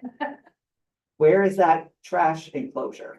Your survey isn't accurate, and we need to know, because back to the fence issue, we have a lot of fences we are presuming were put up with a permit, even though they were put up many, many years ago. And we are forever being called so-and-so's fence is on my property. So without it, we demand a survey, even if it's an older one, where they're testing that it's correct. So when that fence gets replaced, it's replaced on your own property versus somebody else's. And I know it's a little bit burdensome, but I know of no city that does not require that. I have a question of the survey as well. The document that William was referring to is a land affidavit survey. And Yeah. staff does our best. We actually have gone into the property file to see if there's one available for the applicant, if they do not have one, or if it appears that they may need a new one. So we do work with the applicant as much as we can on that. No, when I redid my fence, they told me that I could have mine, and I called the company who did mine, and they did a drive-by. How old was it? 9 years old, 8 years old. Whenever my house was built. But they did a drive-by and it saved me a lot of money. We give more leniency on residential versus commercial. Okay, thank you. I think Ms. May was next. Okay, I have a question about, like the windows and the doors, and this might be to you. Excuse my naivete, this is a dumb question, but who decides these are the 4 doors and these are the 3 windows that you can choose from to put in this house? So, it's not quite as simple as that, but I would say, we have our design guidelines made in 2018, I believe it was. So that's what we always point people directly to. That is a general document saying, these are defined styles. These styles typically had certain types of windows and doors. Wherever possible, we do try to reference original plans if we have them, because We had to replicate what was there. ideally, if we have it, that's what we'd love to go with. And that does account for, oh, typically this style had this type of window, but you were unique and you had something different. So the design guidelines are kind of the basis of, here's the typical. Here's, the options that we're working with. Who made them? We worked in collaboration with Treasure Coast Regional Planning Commission and a preservation consultant. This is, I think, the fourth set of design guidelines that I've worked with. When they are accepted references like McAllister's Field Guide to American Architecture, each and every architectural style that's identified in it has an array of windows and doors that would be appropriate in it. Okay, As an example, on an art, so there's a standard. yes, a streamlined modern building normally has windows and doors that emulate horizontality. Art Deco is verticality. And you can go to every single architectural style that there's out there. And then where it gets weird is with contemporary, postmodern, and modern architecture, where there's a lot more breathing room on what's appropriate. And so we do reference this, what style is your house? Now, where it gets weird in Lake Forest Beach is that we've had a lot of houses built by craftspeople, and they might mix things up. And, that's perfectly okay back then. And when we look at it now, you might end up having sort of a little bit mixed up house because your house was mixed up from the day it was built. And then other It's one, their house, can't they just put whatever door they want? no, not in a historic district. Right, You, but I'm saying if it's like this whole mixed up house. and that's where some of the building plans are referenced or historical information. Like this building in particular is considered Moorish revival, but it's not a very good example of Moorish revival, because if you look at various aspects of it, it has the onion pieces that are on the top. It has other things that reference Egyptian style architecture, but it's not the clearest example. And so we have a lot of buildings that are historic, that are of a not necessarily pure architectural style. And those are the ones that have to work with staff to come up with, or the board, what is appropriate for the array of things that could be applicable and appropriate for that style of building. On the other end, we have lots of buildings that are of a pure style. And so here's a range of doors that you would see on a Mission Revival house, right? We have relaxed things over the years to accommodate storm protection, windstorm, because when I first got in the business, when we had Andrew, nobody had an impact door. Right. And so it used to, at West Palm Beach, that was the only thing we reviewed on historic buildings, was the front door and the front windows. And said, you can do whatever the heck you want to on the rest of it, because there just wasn't much availability. But now we can get almost anything anyhow. And the costs have come down considerably over the years as more competition has been around. But the best thing to do is call the city. The other thing we are challenged with is that our historic districts have finite lines. And just because the house across the street, which may or may not be in a historic district, has a certain door, doesn't mean that you can have it. And, we have signage, it's readily available online. It's a full disclosure requirement in the state of Florida that if you're buying a property and you're in a historic district, your realtor is supposed to tell you that it's an historic district. The person selling it is supposed to tell you. The number of people that get caught having done work, said, I didn't know I was in a historic district. Well, did you not see the sign 2 properties down on the corner that says historic district, blah, blah, blah? No. Probably not, but it has been a bone of contention. We haven't always had trained staff. My first experience here was working with the Cultural Council renovation, and I was at a board meeting, and the board didn't know what they were doing, and the staff had even less of a clue. And so we've got professionalized our staff. We have design guidelines that are professionally and accepted. We've altered our land development regulations, so it's much more clear, and we have a lot of resources available and people that are on staff. We have 3 people with, well, actually, including myself at before, 4 people with preservation certificates or degrees that can help guide people through the program Okay. and the processes. So if somebody puts in these windows and doors that they like from the across the street place and doesn't get the permit for them, then are they required to take them out? It could happen, yes. Good, okay, because At the end of the day, you did the work without a What I permit. don't like to see happening is one family come in here and go through the whole process and do the right thing to get the right doors and everything. And even if it's something they don't want, but they follow the rules. and Joe Schmo across the street doesn't follow the rules and puts in whatever the hell he wants, and he gets to keep it. And that's not fair. Right, and keep in mind too, that this is not something that's just germane to the historic districts. People come in, have put in windows without any permits, there are no notices of acceptance, there's no product approvals, they can't get one. And those people who are not in the historic district have to rip those windows out and replace them Good, with windows that meet all the standards under the Florida Building Code. good, because I just don't think that's fair. Call Like, us. we don't want. Call us We don't and want ask. people to do the right thing and get penalized. My last question. I'm gonna put me, so let's say that I have my little house and I put on my doors that are wrong and I come in front of the board because I'm trying to do, I've seen this happen. They come up in front of the board and they cry. Well, it's so expensive, I can't fix it, blah, blah, blah. And the board says, oh, we feel sorry for you, and allows them to do it. Can you, as the professionals, oversee the board and say, that's not fair? Just because they cried doesn't mean that they get to do the right Staff thing. always writes a recommendation, Okay, a staff report. and And even if everyone on the board said it's fine, you'll still recommend that, no, we have rules for a they reason. get their recommendation before the board meeting. What is very tough is that the people that are on all of our boards, the Tree and Landscape Board, the Board of Construction and Appeals, the Planning and Zoning Board, or the Preservation Board, are neighbors and are property owners. And it is very difficult for them often to say no to somebody who is their neighbor or constituent in the city who does pull the tears or is just really nasty. And we do recommend, as best we can, make a recommendation of denial.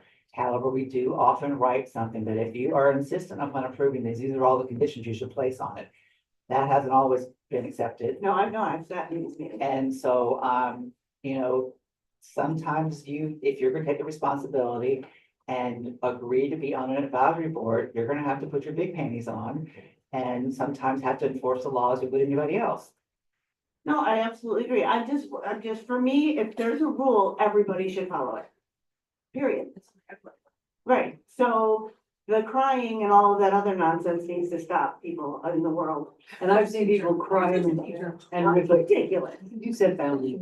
I've seen it from the other side too, where someone comes and it seems like a minor thing and you kind of think, oh, we'll let them do this, and absolutely not. So it works both ways. Yeah, so it does. Both ways. And you're right, because they're citizens and they're neighbors, there is a little bit of wiggly room, but really, you give them the rules. If either they're following them or they're not. It's not like it's a personal judgment, at least in my mind, it shouldn't be, right? It's a rule. Anyway, all right, I'm done. So Don't mess with Miss Mimi. Mr. Diaz, we've got what?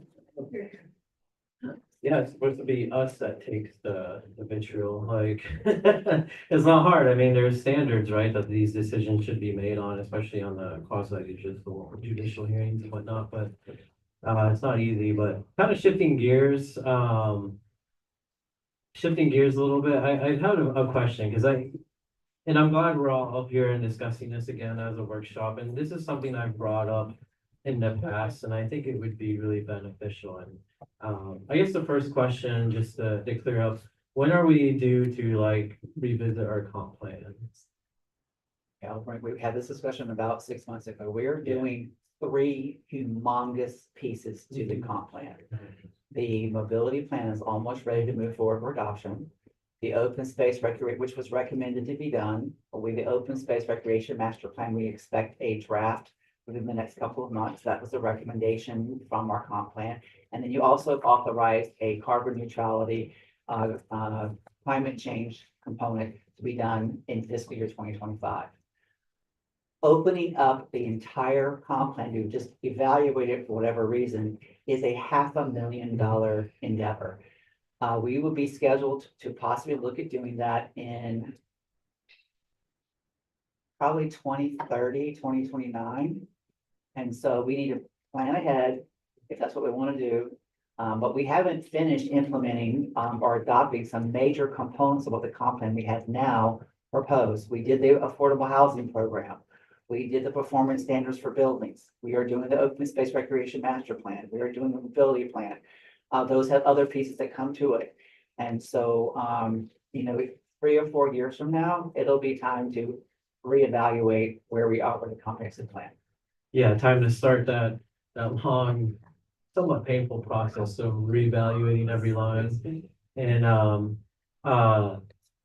so, you know, that's always such a great, opportunity to just like, you know, look at everything. When you come away with a new comp plan, that's really where you can make a lot of advances and stuff. But then there's also like another opportunity that I think we've kind of talked about a little bit, but maybe, time to revisit, and that's what do we do like in the meantime, right? And, you know, you guys like Scott, when we do things like pass an LDR amendment, and oftentimes, you know, we go through this process, you have like the boots on the ground, you see how it works from every step of the way, not just the passing of the LDR, but like how it's carried out in the community and whatnot. And sometimes we'll vote for a change with all the best intentions, is we want, you know, I'm not gonna single out any single one, but we want to accomplish X goal, so we're gonna do this amendment. And something that I think I have always thought that we should probably get in the habit of doing it until, you know, in between these comp plan revisions, which is a big deal, maybe a small thing that we can do is perhaps annually, we look at these amendments that we pass, and maybe this is something that's more appropriate, not so much in-house, but maybe we can bring in people to help to have like another perspective, to be like, okay, you know, a year, 2 years ago, we passed this LDR amendment. The original goal was to achieve X. Is it really doing that? Do we need to come back and revisit? Because oftentimes we'll pass like an LDR amendment and then we just kind of like hope it's working out in the community. And then we, you know, we often don't really come back to it or revisit or take a look at its performance or anything like that. So, you know, I think, and we often say this a lot, not just for LDR amendments, but sometimes we pass things and then we learn after the fact that like enforcement isn't there or something for whatever reason can't work out. And it's like, well, then what did we even do? And what could we do to fix it? So like, would we benefit from having some sort of regular visit annually, whatever, to look at what we did do and just kind of seeing how it's working with your office, like in the field? I think that's a great way to frame that. What Annie and I are doing the bulk of the LDR amendments right now. I think we're on a good schedule, starting in spring, fall last year. Yeah. So we're doing fall round, spring round, and we're continuing that, and that's kind of a load considering the work we're doing, and then it's really, a lot of it's really Annie, but 2 of us are doing that. But what we've learned to do is we are asking our own staff, hey, how's this working? Or now we have them looking at the code language, the proposed code language, and then anytime it gets through city commission and it becomes, you know, effective, we recently started doing training for code compliance staff as well, and we're going to continue that as we move on. So we're not doing a focused review, but I think it's getting there, and I think that's what I'm trying to do is address things that are happening on the ground now. And then we just, by reviewing that, we're evaluating what's existing and how, you know, does it need to change? Does something need to happen? And that right now is just like a lot of cleanup and minor things, no big things, but that's exactly what we're doing. Yeah, because it's a lot that asks of you, because it's like, on top of that, you're doing everything else. I mean, it's a lot, and that's kind of the question, would it be beneficial to have like, and sometimes, especially from like the legal perspective, you know, you work on your book of code, and it's not really like a slight or anything, but you get used to what you're used to. And then like, you know, sometimes an outside perspective, or you go to a conference or a training or something, and somebody's like, oh, well, what if you try this? And then you're like, it's like a light and, you know, that comes on. Like, would it be beneficial to have someone to kind of help? And of course, you know, we haven't talked about the funding of that, but that's another. Yeah, and I think right now what we're doing is we're tracking. So Yeah. anytime we have a new idea or something comes up that's happens to practice, we have a tracking sheet, and then Annie and I evaluate that with William. When can this go? You know, when do we have time to do this? So right now we're working on our spring 2025 items that we're going to consider. Also want to bring up, and Scott, I just got back from the Florida American Planning Association conference in Tampa, where I had a speaking role about how to preserve community character. It's my 6th time speaking to that conference in one fashion or another, as well as other things. And what the takeaway was, we had standing room only, people sitting on the floor, people standing up, and they're like, what don't you do? And I'm like, well, we are ahead of a lot of people. And and Scott and I attended 2 presentations where I'm like, I feel like I'm in 1980, what was really this community thinks is the best thing since sliced bread we've had in our code since 2013. A lot of things have been a challenge for us to implement pieces of our code to see just how it would work. COVID, the recession, interest from other cities in terms of that they would, we have a reputation we have to overcome. Can I do a 10-story building? No, we don't want to be Delray. We don't want to be West Palm. But we have a very progressive code, and we have a very good, close relationship with Nancy Stroud, who is renowned not just in Florida, but across the Southeast in land use law. And Nilsa Zacharias, who's now with Chinmore, has been our consultant for almost 10 years, and she brings numerous ideas. We also learn from IPARC, which is the governmental process where we get to evaluate what's happening in other communities, and we play a role there. We also get feedback from developers through our concierge program, or through our PR and these collateral materials that we send out to people. And so we do learn a lot about what we can do. Where we, again, are challenged is that state statute prevents us from downzoning the city, which we did extensively in 2013. And thank God we didn't get challenged back then, but we didn't. We're also built out. And so many things that our people are looking at, it's like something we saw from St. Petersburg, where they're just wholesale redeveloping an entire chunk of the city. Well, I don't think anybody's going to come in here and redevelop a whole chunk of the city unless we have one good friend, Mr. Palladino, would have no idea about doing that. And he was one of the forefathers of City Place, but that's just not going to happen. So we have to incrementally see how we can fit new things in. And we are very well respected throughout the entire state for having a fairly progressive code. We are the only code in the entire state that requires performance standards for buildings over 7,500 square feet to have basically a minimum lead requirement or lead. No, buildings under what? Over 7,500 square feet. Any new building over 7,500 square feet, Yeah. or any building that adds that much, Right. now has a performance standard when it comes to greenhouse gas emissions and carbon neutrality. No other code has that. They have it as an incentive, but we have it as a requirement. And numerous young people, we have a ton of young people who want to come work for us. I was shocked at how many, you guys have a position. Sure, we would love to have you, but we. One in his department. Yeah. Really. And so it was edifying, and it was pleasant, and we have, and hopefully the fruit of our labors, we'll see it come. The other wrench that kind of threw us in a curveball was Live Local, which basically, if it's in the code, you just do it. And we were the first community out there that embraced that, because we have quantifiable things in our code. It's not just quality, but like, this is all you're going to get. You can't beg and plead and cry and say, I'm the best developer since ever landed in the planet, and I should be able to do whatever I want. Well, our code is very set. It's developer driven. These are the choices you can make to get where you're going to go, but you're not going to get any more than that. Is it prohibitive? It's not prohibitive, because we've had some very high quality development. What it does preclude is a bunch of crappy development. We've had a lot of crap fests come into our office, wanted to do something, thinking that we didn't know what we were doing.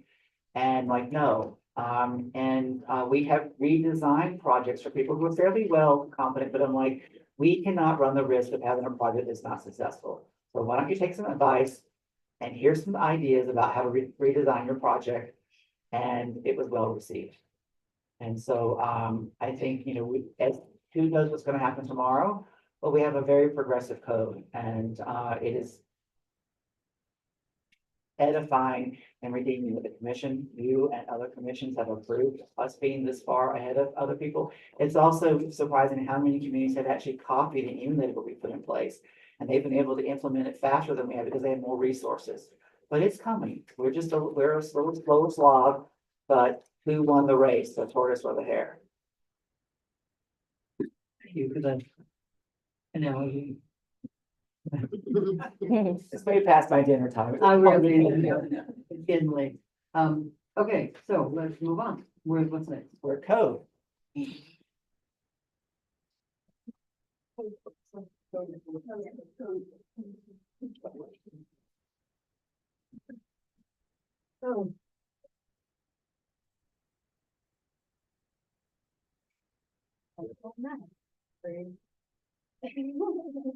Code compliance.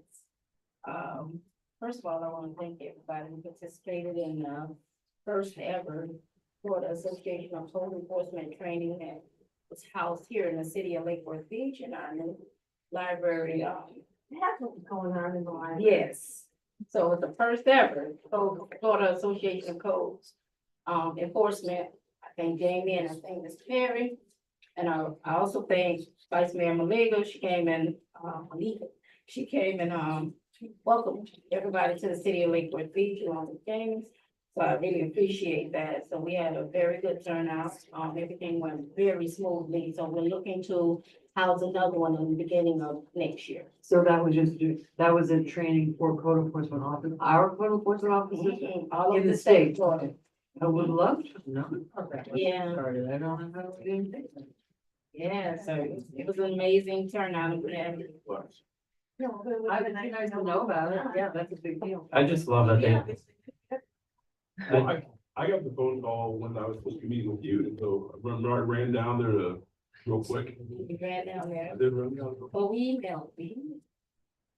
I just love that they all came down in their own code compliance vehicles and Yes, people they were like, did. is there like an army of code enforcement right now? So we were like, we're coming for you. We're bringing in the enforcers. We heard people were scared. So I do appreciate everybody involved in that. Did we get an email from you, about it? If we did, then We sent it to up the chain. So we did see some emails. And it was on social media. I did see that. It was on social media. The purpose of the Code Compliance Division is to educate, communicate, and to initiate. So we try to stop with the communicate, so we don't have to initiate the notices of violation, and we try to work toward voluntary compliance, which is the main goal of Florida Statute 162 for code compliance, is to work with the property owners and the stakeholders for complete voluntary compliance. We try to ensure compliance with our city of Lake Worth Beach, muni codes, our codes of ordinances, and also Florida Statute 162. That the statute, the state statute which governs code compliance, Florida Statute 162. We ensure compliance through complaints. We get numerous complaints, internal and external complaints. So please understand, many people think code compliance is picking on me. We're not picking on you. A lot of times those cases are initiated via complaints. Most of our cases are via complaints. And they're internal and external. So our divisions are so intertwined. If building needs us to cite for work without permit, we cite for work without permit, but we enter that case under building complaint. If planning and zoning needs us to cite for development orders or whatever they need us to cite for, we cite for planning and zoning. And we initiate that case under an internal complaint as well. So they're not specifically geared towards code compliance complaints, okay? I want to make that clear because there's a lot of miscommunication out there on social media and everywhere where they think it's just code compliance picking on them. And 9 times out of 10 is not that, or 10 times out of 10 is not picking on them. It's just, we need you to come into compliance. I thank you, Commissioner May, for talking about people coming into our city and doing work without permit and then crying. We get that a lot. We have people, I'm dealing with a case right now. Person came in, almost renovated a whole new house in the historic district, cried and complained. But he's not understanding, you're in a historic district, you've been renovated the house, you got to go through the process. It's not fair to the ones who are doing things the right way, but you're coming in our city and want to just do what you want to do. We can't have that. Everybody have to be on the same playing field. You got to do what you need to do it the right way. We're in a hurricane state. It's very important to have the roof permits, your window permits, anything that could destroy that home. It's all about safety. And we need those approved permits with inspection in order to function as a city and to function properly. That's our main goal, safety. We want safety and voluntary compliance. We perform inspections. A lot of times you may get questions about inspections. It may not be a use and occupancy inspection. We need to know which inspection they're inquiring about. So it may be a building inspection. That's not under code. That will go through the building division. Use and occupancy inspections are code inspections. We schedule those inspections, we perform those inspections, but not building inspection. So that's why we have that, your last sheet is talking about who to call for what. Right, that's helpful. And it helps you to understand who to call. There's also the weekend phone number for anybody who wants it. 561-889-2373. That's the weekend building inspector's phone number. Keep it at hand. So if you see work being performed, Yolanda, when you say weekend 8 to 12 or weekend 5 PM? Because I remember one time I called the number and there wasn't even a voicemail. It just rang and rang and rang and rang and rang and rang and rang. And I think I even bothered you on that Saturday. So I'm like, there's not even a voicemail set up for this number. So when you say weekend, is that 8 to 12 Saturday and Sunday? yes, it's 8 to 12, Saturday and Sunday. Is there a voicemail set up now so people can leave a message if there's something happening? Is it what's been said? I believe so. I have not called it, so I will verify. And what's that number again? 561-889-2373? Correct. However, it is imperative, even if it's after hours, that number's available and we have the message turned on, please call or write us if you see work being done by a permit. We can come out and normally tell on Monday morning if something's been going on that's kind of out of sorts.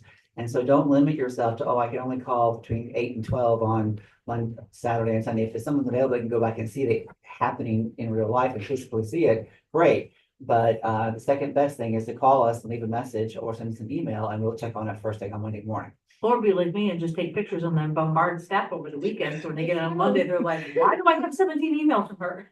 10 o'clock in the morning. But anyway, that's beside the point.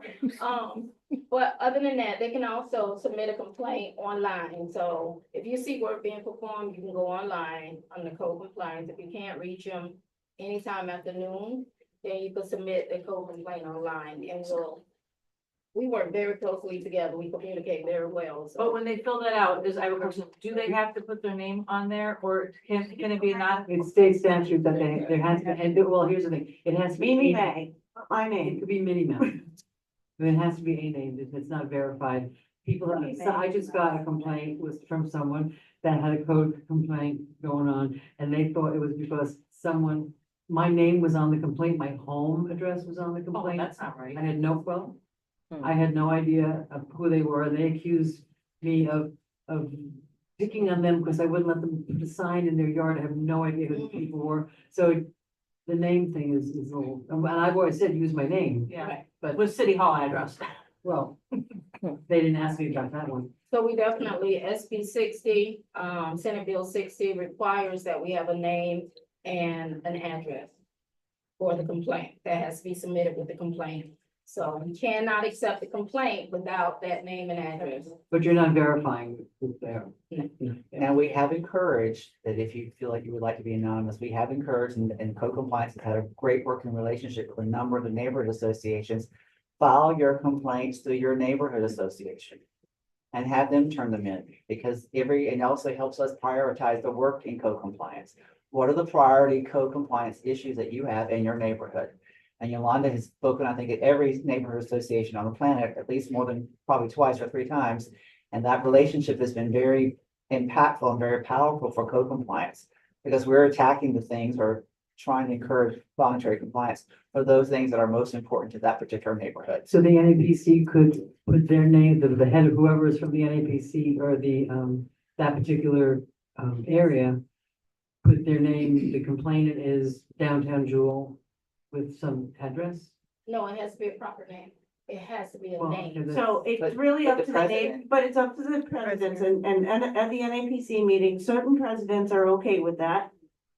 Mango Groves is one, and certain presidents have not offered that to their neighbors, and I just don't want to just assume that people think that that would be okay. Well, But they should. in general, they some should- have, okay, some haven't. Maybe I didn't. They should submit the things to their neighborhood association for the neighborhood association to turn them in. But she said we can't because you have to use a name. Right, but so like, for instance, on, I don't think the relationship you have with, Royal Point Sienna was very good. There was like a person that was like their code compliance representative. And he would work with Yolanda and her team.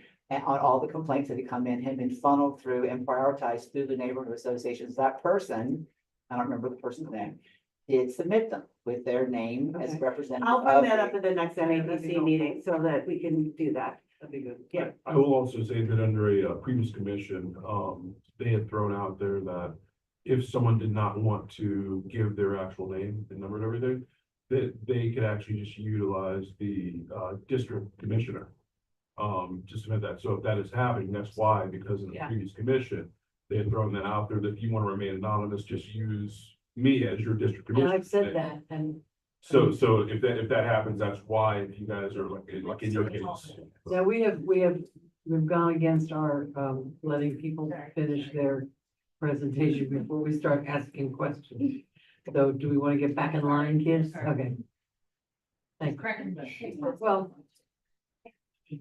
So the functions, we provide assistance with customer service questions, regarding code compliance. Open liens, we get a lot of open lien questions about liens attaching to other properties. These are administrative functions. Administrators support the code officers. They help with the remedial services program. We work very closely with PBSO, who red tag on the public right of way. We process the paperwork. They red tag, we process the paperwork and that's for cars parked on the public right on of the way. front. Thank you. Okay, Does that count as a sidewalk or just the road? mostly the road, but if they're on the sidewalk, public, PBSO will address those as well. What if people use their front lawn to park?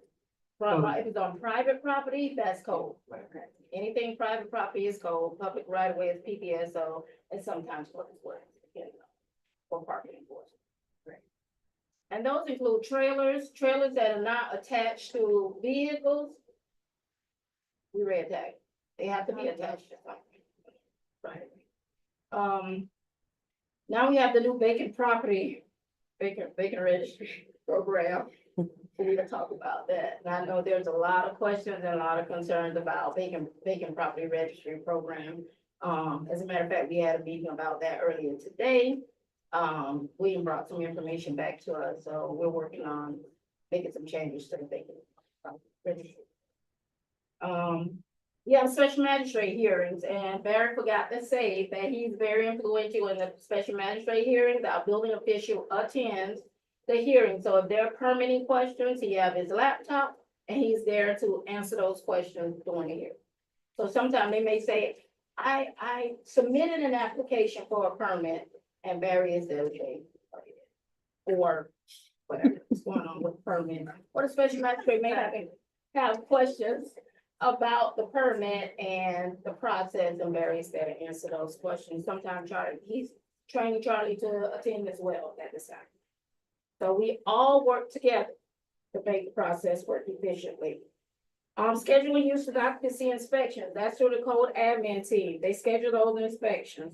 Right now, Krista, we have 200 or about 200 cases with use and occupancy inspections that we're scheduling. So for use and occupancy, Did you get, go use I'm sorry. Use and occupancy inspections, You need to get close, and the microphone has to be on. it's on. Oh. Well, it says it's on. Okay, it's one of those. Roughly between 200 and 300, these are properties that have not had their inspections within the last 3 years. So, the business license division, usually around March, April, will give me a printout of the ones that they're going to be sending renewals out that won't get renewals because the inspections have not been done. And then right now is renewal season, so when they get the renewal payments, if they have outstanding inspections, they give them to me and we open code cases. So I would say yeah, about 200 to 300 right now. One, not last year, the year before, I think I opened 600 cases for people that were outdated with their inspection. Well, I think COVID had a lot to do with that too, we weren't inspecting quite as much during COVID. Okay, thanks. Actually, we waived those inspections on COVID. We had a Right. little notation in the system where we waived them. But again, those cases are initiated via an internal complaint from the business license division when we initiate code cases. But remember, when we initiate a code case, the inspector goes out and inspect everything, and we cite for everything at one time. So that it's not appearing to be we're nitpicking and we keep aggravating them. So we try to capture everything at one time.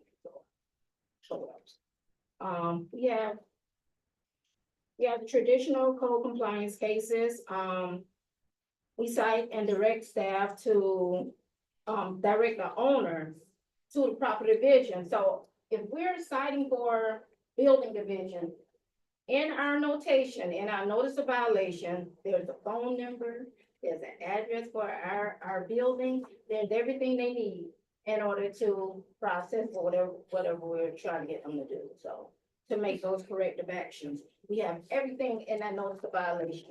So if they're saying, I'm trying to contact this division, the information is right there for it.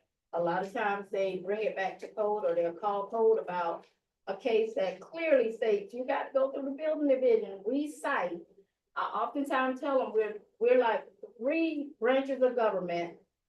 You guys are the legislative, we're the executive branch, we enforce, and then we have our judicial branch, who's our special magistrate. But I had someone screaming in my ear just last week about a case, and about vacant property registry, and I had to explain to him, all of you are fairly new. When these codes and ordinance came into place, you were not here. So I had to explain to him it's not their fault. So I did explain it to him, so he understood, and he said he was gonna contact the person he had in privacy. So I make that clear to them, that many of these ordinance and codes, you guys had nothing to do with it. So now, when you get an opportunity to take a look at them, then you have the power to change what. Well, we are. Change. Clearly, we are. Yeah, yeah, so they want to blame me, but I try to let them know where the blame is. We have the nuisance abatement. We have a task force, code compliance work with city attorney, Palm Beach Fire, and PBSO. We have a task force, we meet once a month, and we discuss cases, chronic nuisance cases, nuisance abatement cases. So we work very closely with those. And it's been working. So Elizabeth comes to those task force meetings once a month. She's there with us and giving us the legal side of what we can and cannot do. She helped process the paperwork, her and her team process all paperwork. Our team goes out and do inspections, or we're there for her to give her the information she needs to make a sound decision on how to move forward. Okay, she also helps with foreclosures and kind of stuff. We pull her in on everything. Because we need that legal guidance. You don't wanna, we're talking about putting liens on people's properties, foreclosing on someone's property, you wanna make sure you do it the right way. So that's why we keep our attorney involved in what we're doing. Remedial services, PBSO again, business license, we cycle business licenses. And when they do not have a business license, we cycle. And you know, business license is still attached to the utilities. So if they don't have a business license, they cannot receive utilities. Okay, so once they pay for the business license, we try to push those inspections forward and get them in as soon as possible so that they can get their utilities turned on. It's not fair to the tenant when the owner doesn't have a business license. The tenant can't get utilities after paying their deposit and doing that stuff, and they can't get anything because the owner doesn't have a business license. So we try to encourage the owner to get a business license. Okay. So you'll probably hear about some of those building permits. I heard someone say he'd rather beg for forgiveness than ask for permission. And I'm like, not in the city of Lake Worth, because begging for forgiveness can be costly. So we try to encourage everybody to get an approved application before they do the work. And a lot of times that does not happen. And then they wanna cry to us, but you have to come in with clean hands. Can't come in with dirty hands and do all this stuff and then want us to just jump through hoops to make it happen for you. I'm in the right way. So we try to encourage them to ask questions. Again, we're in a hurricane state. It's very important that we do things the right way. Cases initiated, 1995. And 19 cases initiated since, from beginning of the year until July 31st, 2024. That's a lot of things. Yep, we had 1578 closed site inspections. We've done 6,045 site inspections, use and occupancy inspections, over 3,000 use and occupancy inspections. Do a lot of inspections. To give you a And I thought better, sorry, to give you a better idea of what an annual, we have these fiscal stats that we've been doing, since I got to the city. And I think the code compliance needs to be recognized for all the work that they do. In 2023 fiscal year, they did over 4,000 use and occupancy inspections. They did over almost 8,000 site inspections, and this was taken into consideration. That's even the year where we had 3 to 4 officer vacancies almost the entire year. And so the numbers are staggering and people want to know, why we can't always get to everything. But they also initiated almost 2,400 cases in 2023. So that's, 7 months, but they are very, very busy. But on the good side, they also had over 2,000 cases complied.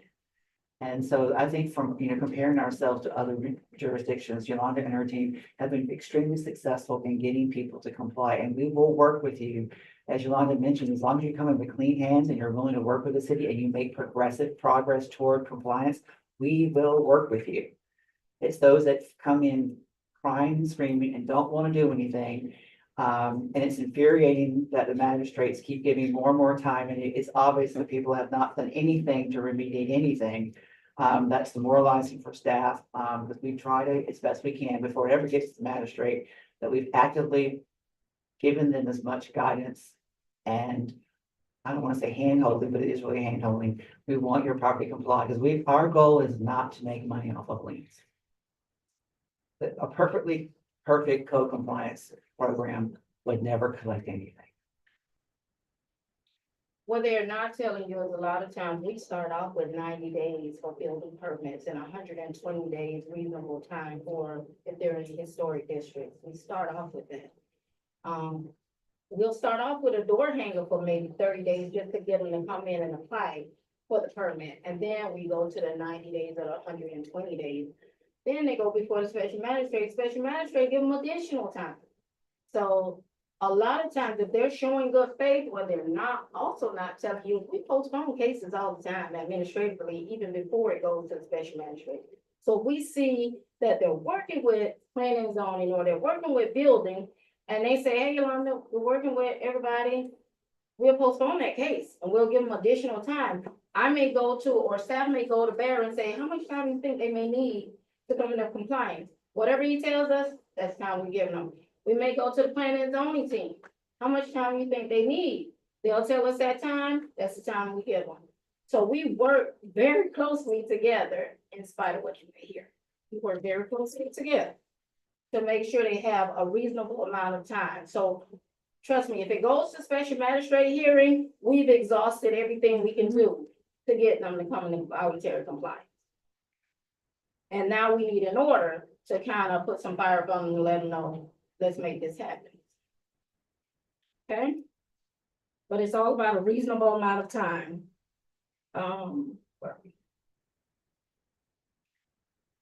Commissioner Valiga, no, we do not have text messages to let them know the cases are closed or anything like that. But if they reach out to us, we can send, like we just had one, they were something with their property and they needed an email to show that the case was closed, and we will work with them with that. But you can always go online. All of our cases are online. So they can follow the case online. They can see when the case closes online. They can print it out for themselves online. if they need that information. But again, if they need us, admin staff or myself, one of us will get that information to them. We always work with the customer, because we want compliance. And not just to comply, but to maintain the property, yeah, to make that clear. Chronic nuisance cases.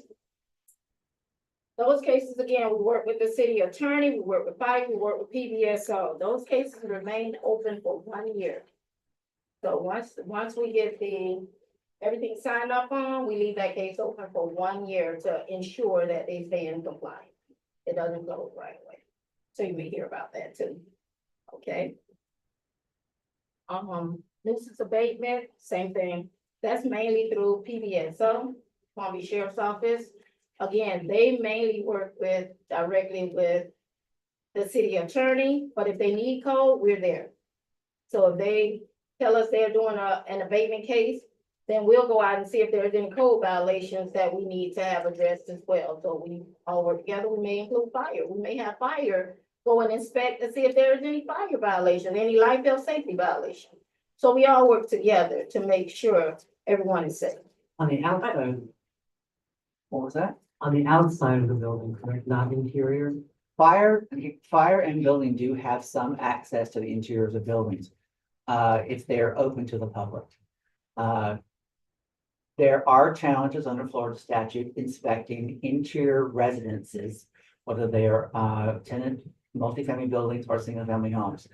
They are a challenge. And sadly, Yolanda and her team, as well as Barry and his team, do face that we have had complaints from tenants. And sadly, in order for that property to be brought into compliance, that tenant likely might have to move or be relocated somewhere else. We fought together, I should say fought together, before Barry joined us on that apartment complex on South Federal. Yes, ma'am. And we worked with Palm Beach County trying to find homes for people because that building was going to be condemned. It was falling down. People were in a really bad state. And unfortunately, it was people that did not have a lot of means to be somewhere else. They didn't have the means to stay at a hotel. And it took, 3 or 4 months of work to get that property into compliance. And the county did help us find some relocation opportunities, but it's tragic that people find themselves in that situation.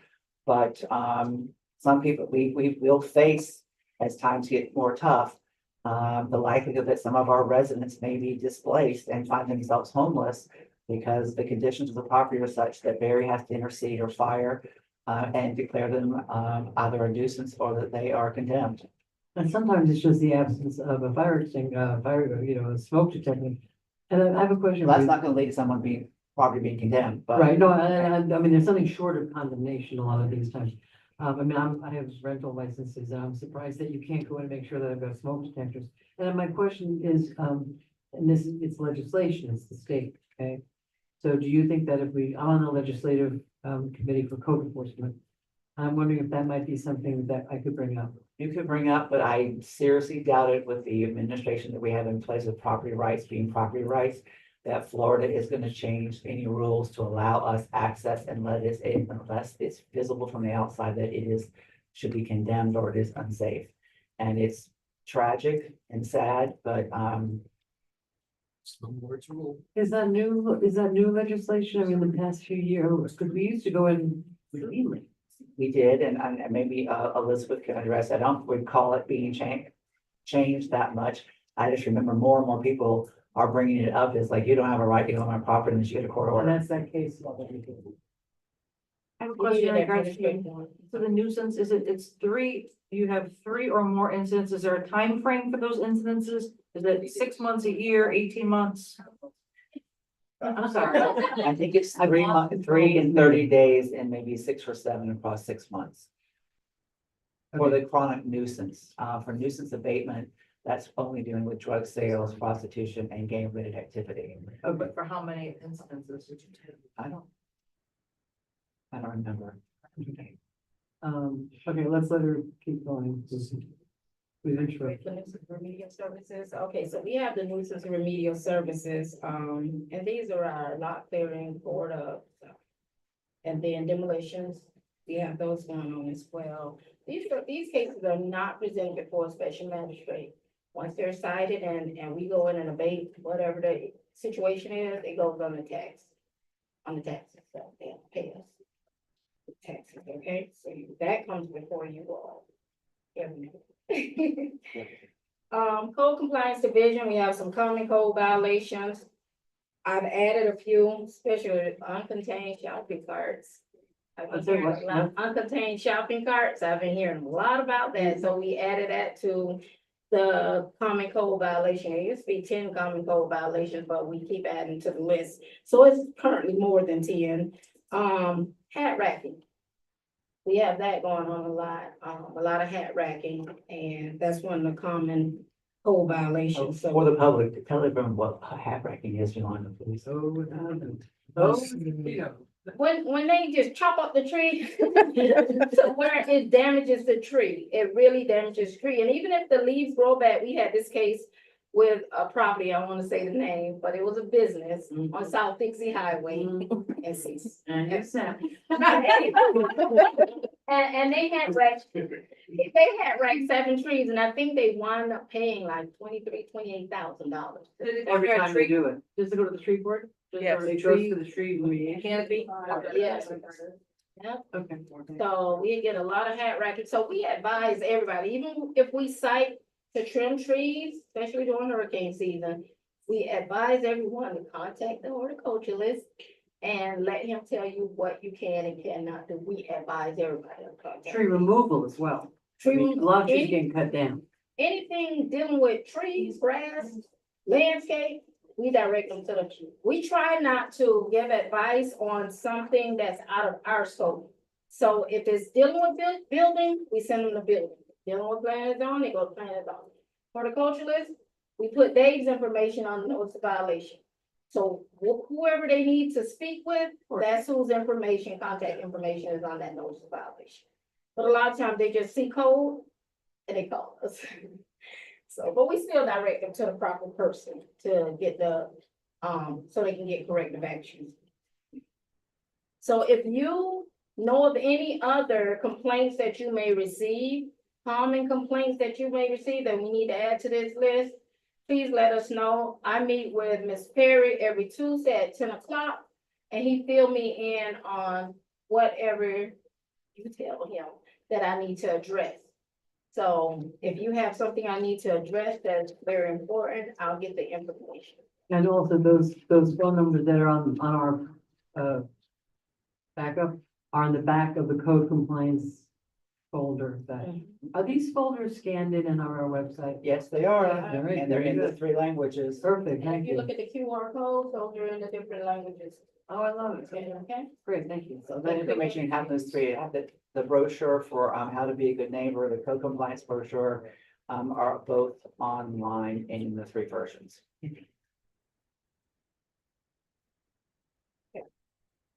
So again, code compliance division, who do I contact for?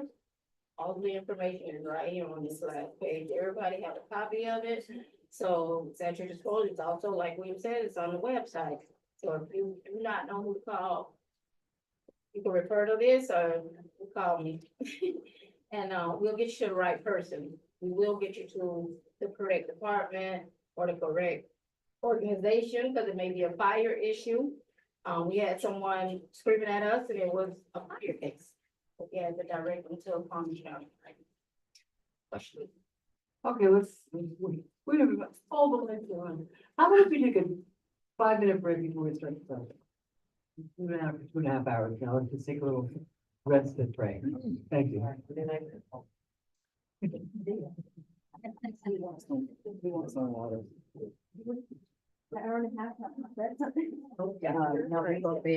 Please remember the mics are hot.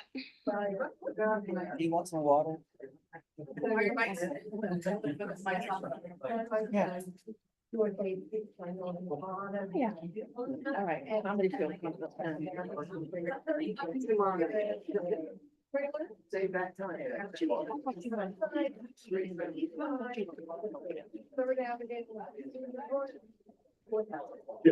Yes.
Madam Mayor, are we ready to get restarted?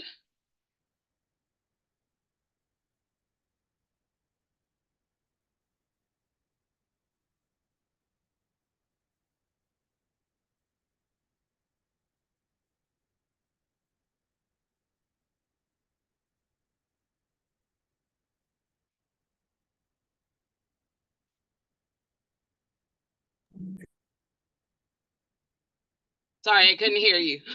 Are we ready to reconvene? We are. Okay, Madam Mayor, it is 8:38 and we are reconvening. Okay, great. I'll be right there. I'm gonna start. Yeah.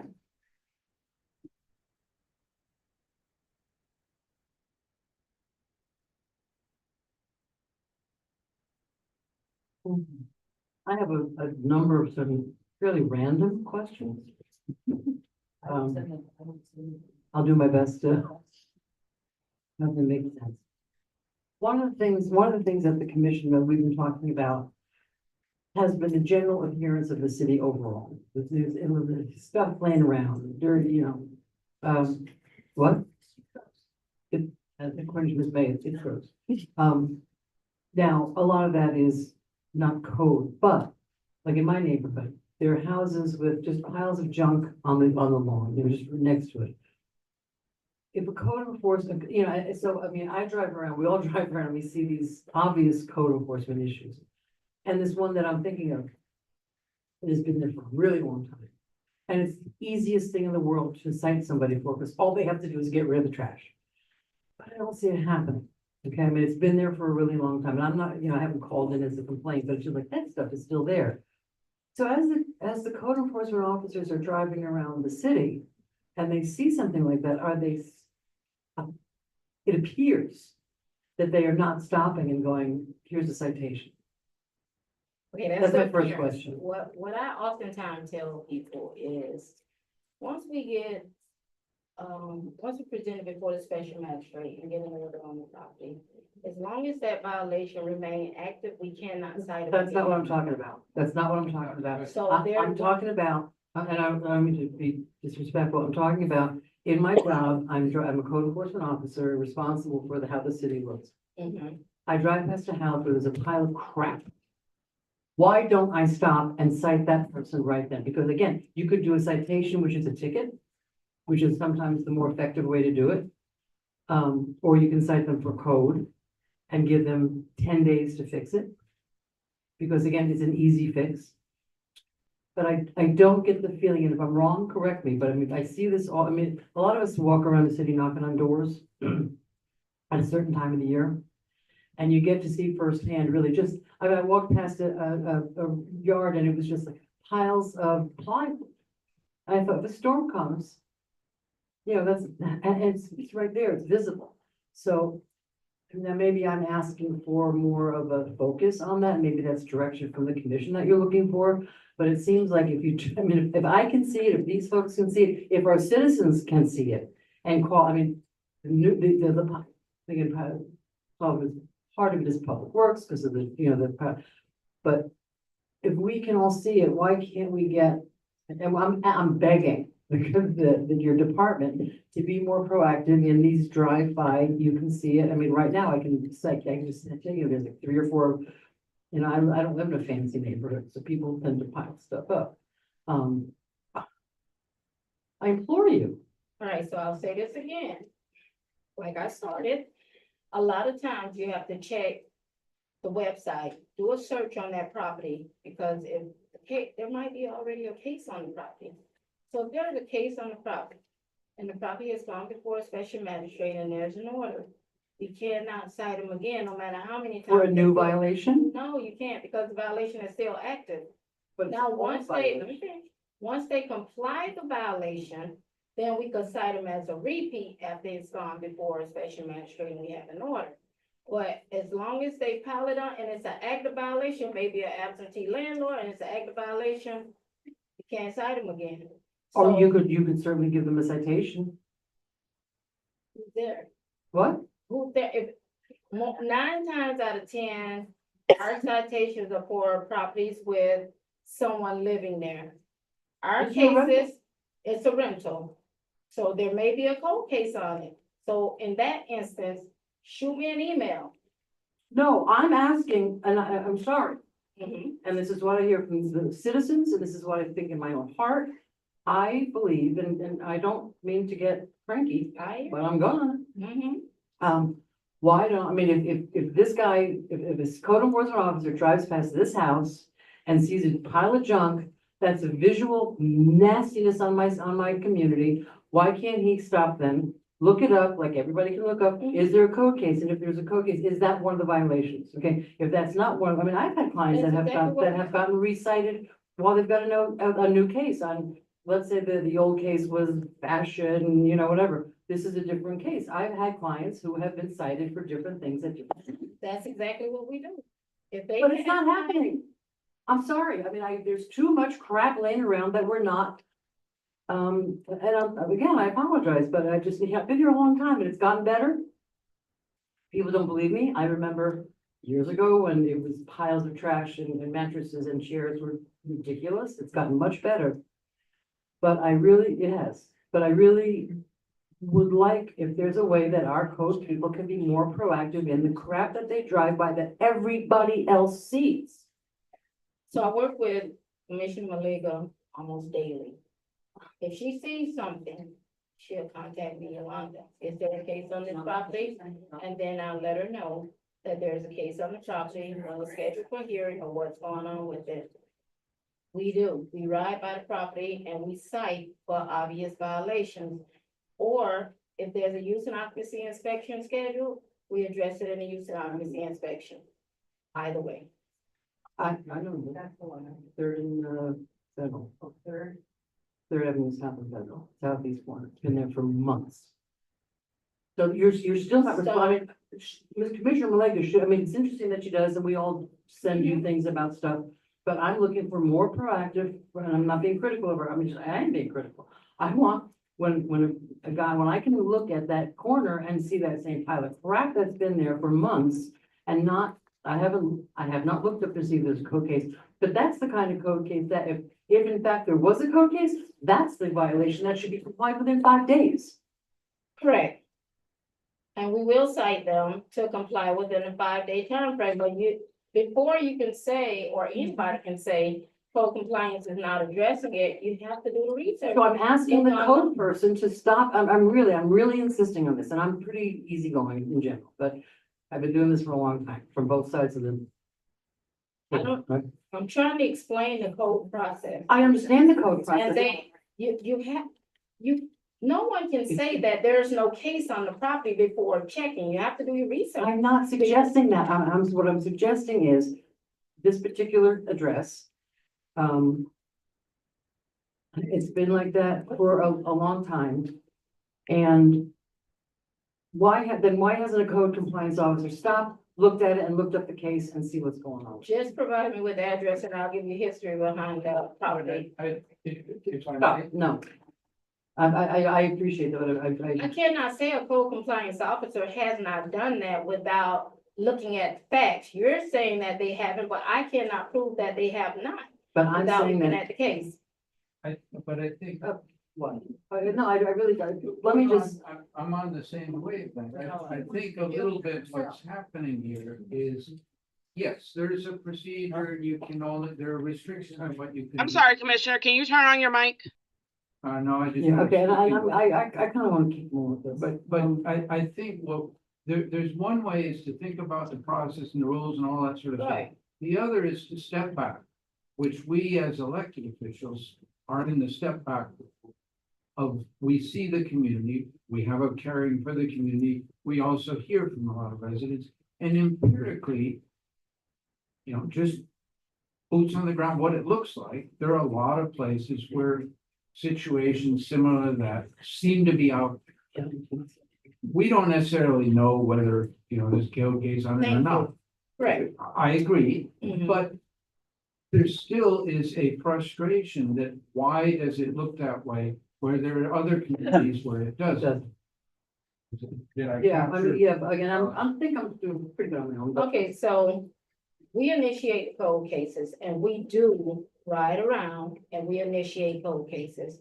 Either via inspector generated case We initiated through a use and occupancy inspection, because if it's a failed inspection, we initiate a code case. There was 1995 cases initiated so far this year. So I cannot say that code officers are riding around and missing stuff, because if they were, 1995 cases will not be initiated. So my suggestion is, if you have a question about the property, shoot me an email and I'll let you know if there's a cold case, if it's gone to hearing, because we give them a reasonable amount of time to comply to violations, but then we go before a special magistrate. The special magistrate give them additional time to comply to violation. Once it goes before the special magistrate, we cannot override the order. So it depends on where the case is in the process. None of us can say that officers are riding around every day and missing stuff, not with 1,995 cases in the system. I can't. Well, I would. Thank you. We're gonna all have our turn. We're all gonna have our turn.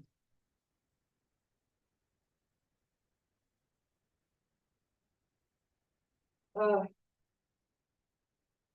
The booklet about code enforcement is very helpful, but recently I had a guy call me freaking out about code and, you know, the case and stuff.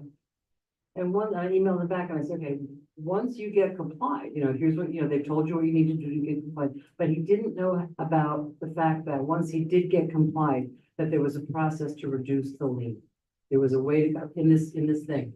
And the minute he heard that, he was like, it's not like, because people, when they get those code letters, it's like the end of the world. They're gonna take my property, they're out to get my property, I'm being, you know, singled out, like you said. Right.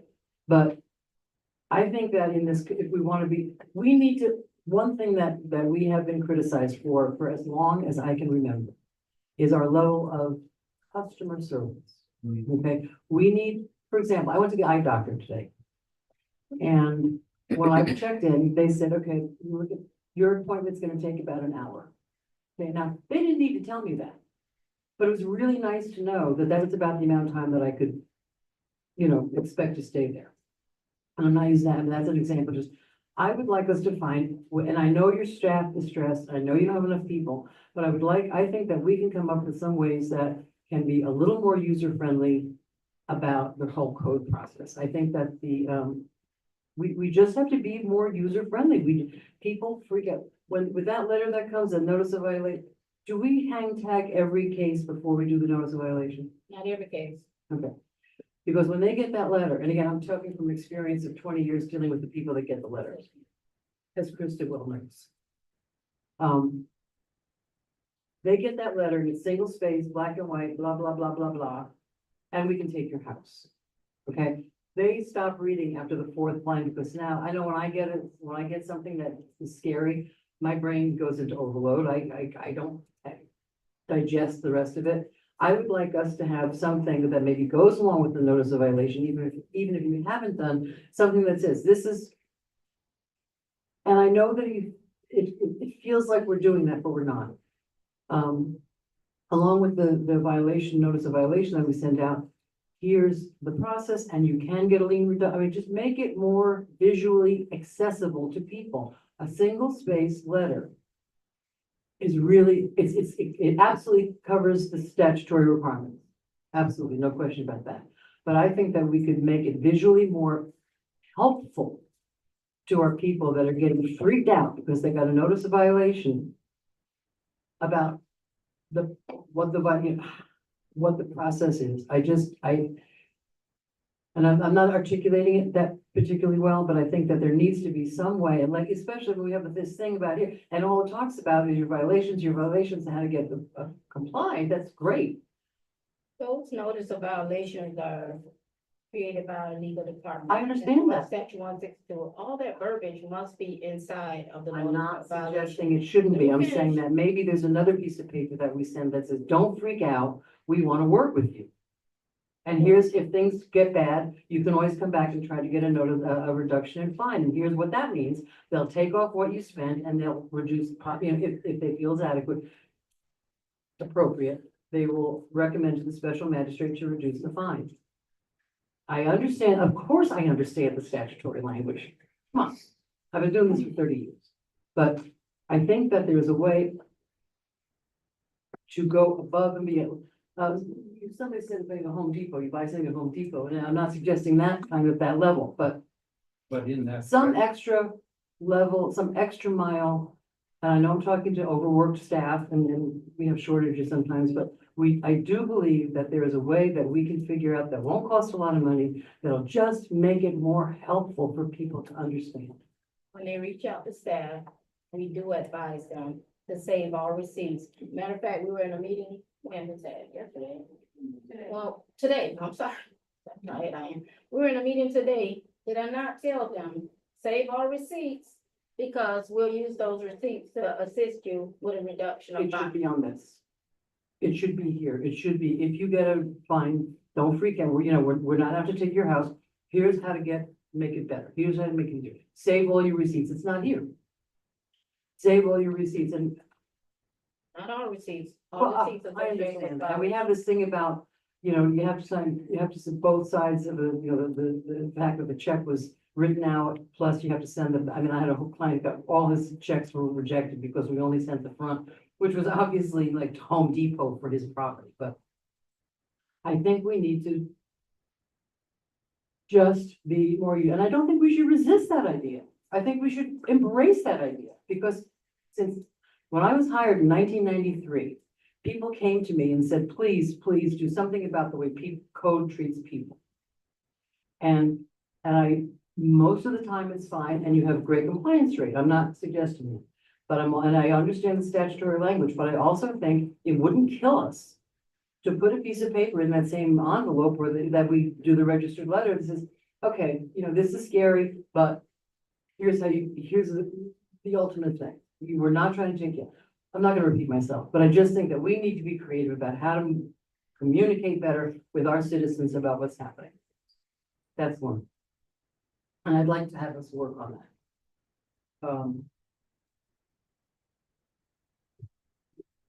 Madam Mayor? Yeah. Just to make sure that I'm understanding clearly, so you're suggesting we should send out a separate letter with legally what we have to send out? Same envelope. It's an insert she's talking about, like a, And I think, yeah, do we have an, William, do you know, do we have an example of, do other cities do that where you have an insert in with the other? no, Or have you Lake Worth seen Beach has a one? history of doing its own thing in its own way, and I think we can work with the PIO and Tiana and Yolanda and Chris and we can come up with something very similar to something like this little rack card that could just be like, hey, Yeah. don't be afraid of the code compliance, Right. whatever, and we'll look at that and see how much more it's gonna cost. The phrase, don't freak out. I like the don't freak out, because that's why I tell my clients, don't freak out. There's a way to deal with this. So I would like us to be more creative in how to be more user friendly while still following the statute. And I really don't think we should get pushback.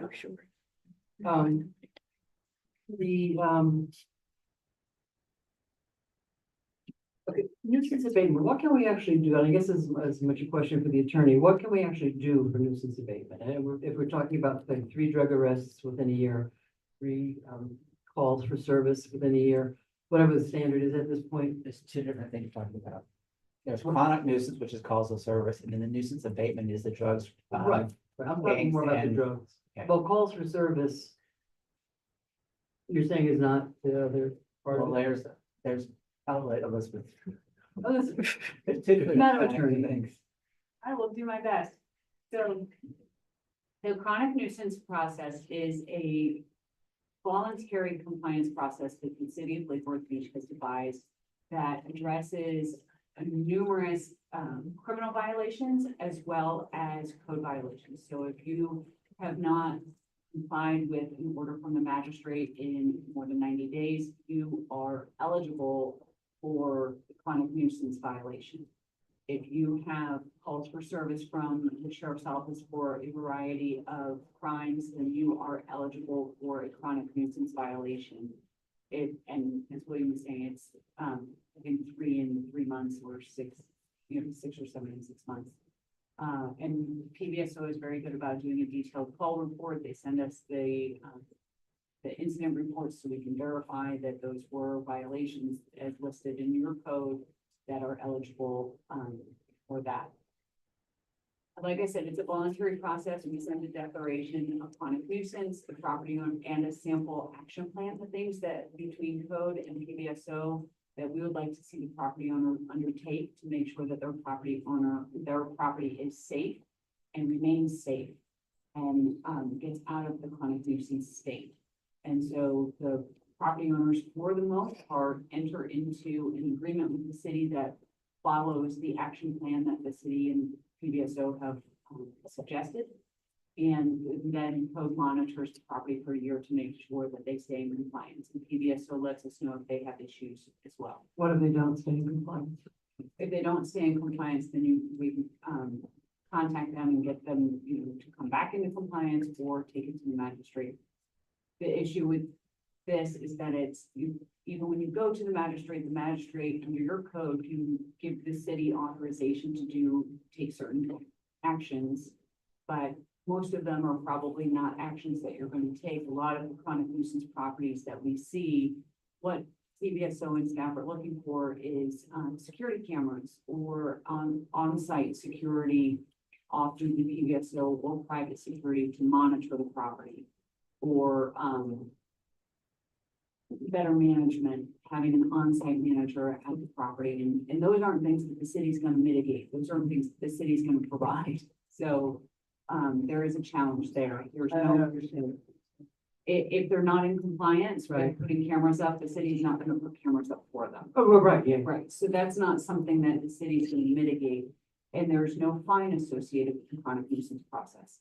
So it really is just a voluntary compliance process.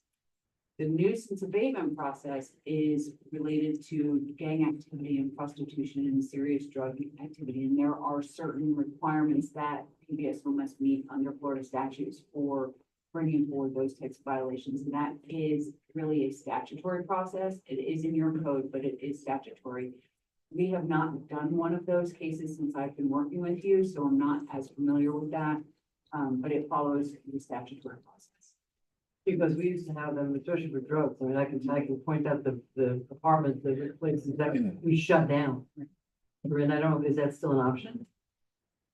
It is, but there are concerns with the ability to shut down a business. And so we always tread lightly when it comes to that. And it's different for the statutory nuisance than for the chronic nuisance. That is a voluntary code-driven process. So the chronic nuisance, I mean, and I'm just really trying to understand. A chronic nuisance, which is, that's not the drugs, right? And their problem, has there not been a code case on those places before? Sometimes no, sometimes yes. Okay, so let's say they somehow fulfill the requirements of being considered a chronic nuisance. We enter into a voluntary agreement with them to do X amount, whether it's security cameras or whatever. So and is it a case by case, how long we give them to do that? Yes. So your code provides that they have to enter into they have to offer an action plan. In our experience, we have just come up with here's our sample. This is what we would like, or proposed, this is what we'd like you to do. Because they have to provide an action plan in 15 days. They don't really understand necessarily what we're looking for, so we found that providing something is very helpful. And then they have to enter into an agreement with the city within 30 days. And again, most of the time that happens, and we are flexible with that time frame if they're working with us. Right. And most of the time, again, they come into compliance. So depending on what we're asking for, a lot of places have cameras. So it's a matter of giving PBSO access to your cameras. So 30 days is probably sufficient for that. If you have people you have to evict, we'll give you 60 to 90 days to do any eviction. As long as they show that they're doing it. Exactly. So we look to see what is needed for the property and adjust the time frame accordingly. So do you feel that maybe these guys who are like quote unquote bad actors, bad landlords, bad actors are getting extra time to comply? Because if it wasn't a chronic nuisance, you'd come in and you'd say, I've got, this is a code violation and you've got 30 days to do it. Well, the chronic nuisances that we have worked on are primarily driven by PBSO and calls for service.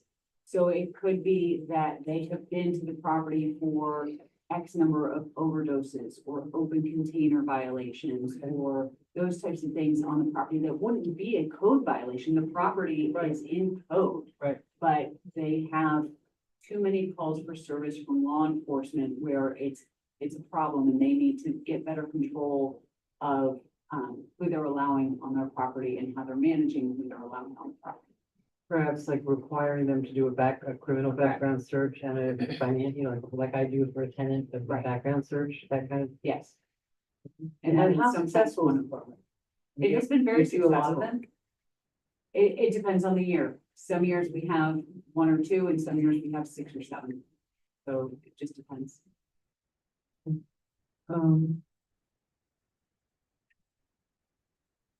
Landscaping. This is an argument I've been having for many, many years with the city. Sod is probably the least effective, the most high maintenance, requires the most irrigation, it requires mowing. And a lot of times it doesn't succeed because it's under tree and it's too shady. And I have, and, you know, I hear, and I know you responded in email, I haven't, it's been a busy day. I talk to people who allege, you know, my understanding is that we're like saying, okay, this is a bad place for grass, and plant bromeliads, plant ground cover, planting. I'm not hearing from a lot of people so those sorts of options are being afforded to them. Again, I only hear the people that are having problems. But I would like the word sod to be taken out of our vocabulary. It's the worst thing. And this is what, it's easy, here's the deal. It's easy to come into compliance. You get a pallet of sod, you throw it on the ground, boom, you're compliant. 3 months later, however, you put this piece of crappy brown dead grass. And then we start all over again. So I really, really would like us to have some way that we can tell that these people have been, like they signed a thing that said, I have been informed of alternative ground covers by the city, because there's no way of knowing that that's happening. And I hear from too many people that they're told to get sod. And I've been fighting this for so long. So I'm looking for a little more, if it's customer service, if it's more interactive helping people, if it's more interactive accomplishing the kinds of things that we've said we want rather than just sod. Native plants that can grow in the shade.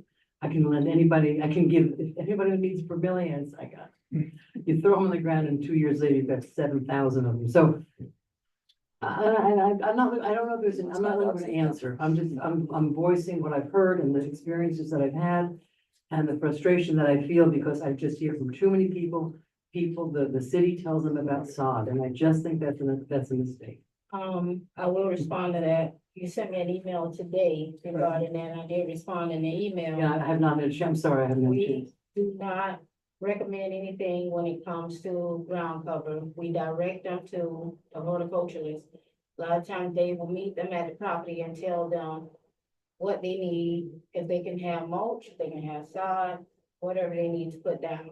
So we may cite them to get proper ground cover, but we do not tell them what type of ground cover is proper. I understand that, and the man that we're talking about said he was ordered to get sod. I don't believe that. And I don't believe that for a second. Screenshot. And I don't, that, Yeah. wasn't- and in my email, I discounted it. I knew Right. that was not true. Right. But why can't we, because then now it's more, now I've got to call the horticulturist.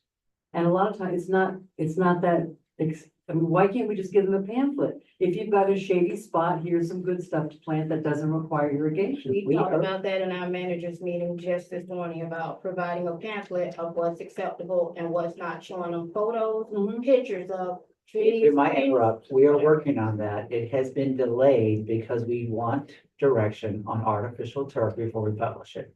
And it's been delayed because of that. And we are bringing forward the artificial turf change to the LERs, which you provided consensus on maybe 2 months ago, and you will probably be hearing it in December. That's interesting. That's interesting, but I'm talking about years in the past. I'm talking about this isn't a practice of the city for a I very long understand time. that. I'm sorry. I understand that, yes. And I will say that I Mr. can remember McCoy, years Mr. back. McCoy, we're going one at a time. I'll call you when it's. You've talked a lot and you haven't let other. Well, you're gonna get a chance. Um.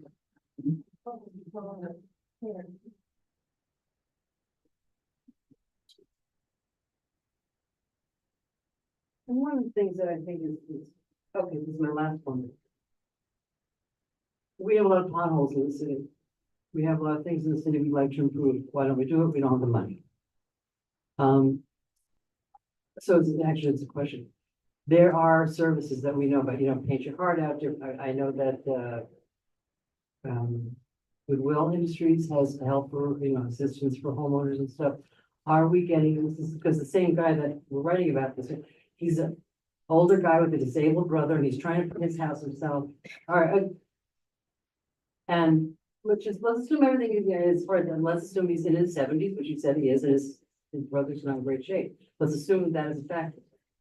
Do we have a pamphlet that says, here, you're a homeowner, owner occupied house, and here's some people that can help you with the code stuff. Is there a pamphlet that we hand out that they can have, not tell them, but give them a pamphlet that they can put on their kitchen table and come back to when they stop freaking out about the fact that they're talking about it? We speak with property owners, we don't look at disability, none of that.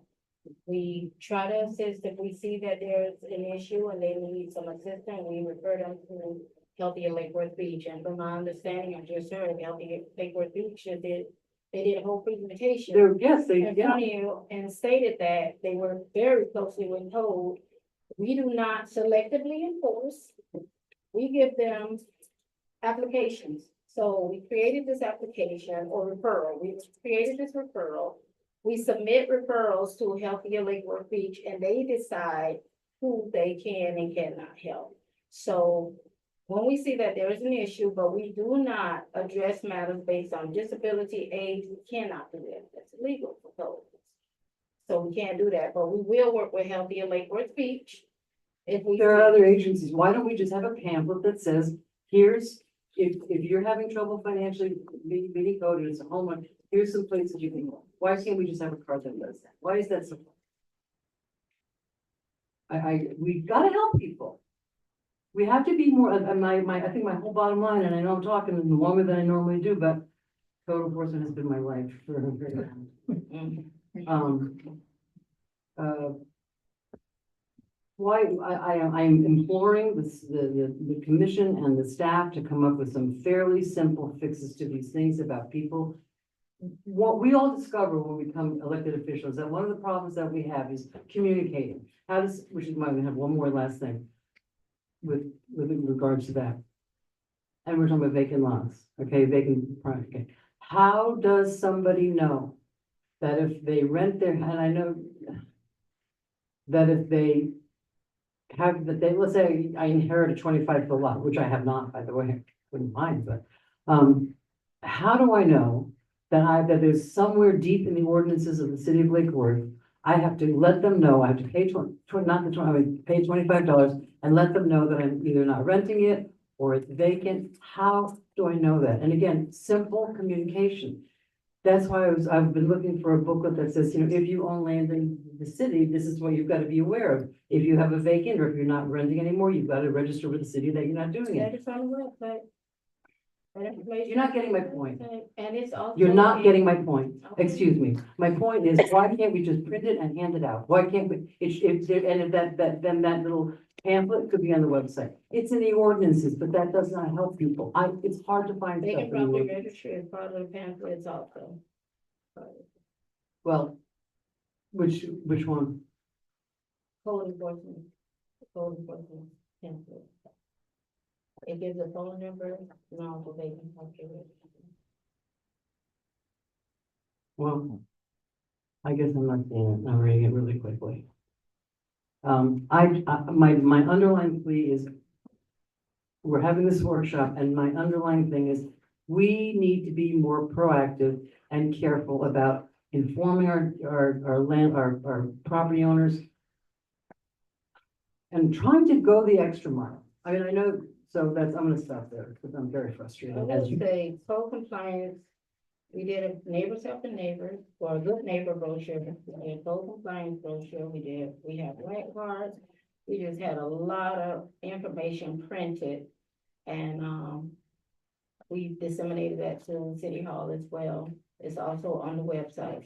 A lot of information is printed in those documents as to how to go about coming into voluntary compliance. If there's additional pamphlets you want us to create, we'll create the pamphlets.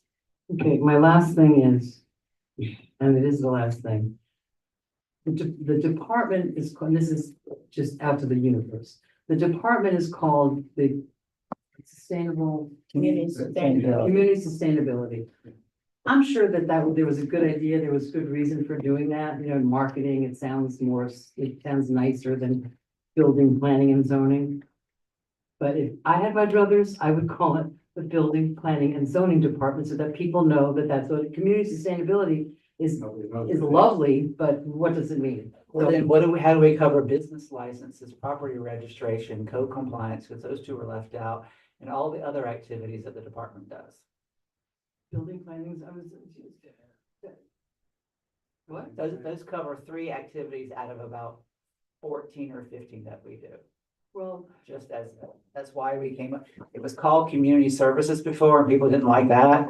And so the overall mission for the department about land is, so community sustainability, I just think is a lovely phrase that doesn't really help people understand what's going on. So, and you're getting some crankiness from me tonight, but deal with it. All right, I think Mimi had her, Madam Mayor, real quick before you move on, Sure. 'cause I was taking notes, I know I saw William taking notes as well. You guys already have 11 pamphlets in front of you. well, actually, there's more than that. I know there's more, but just, We have 7 other ones in the office. We have one for every historic district. We have one for landscaping coming. how do we get them out to the people?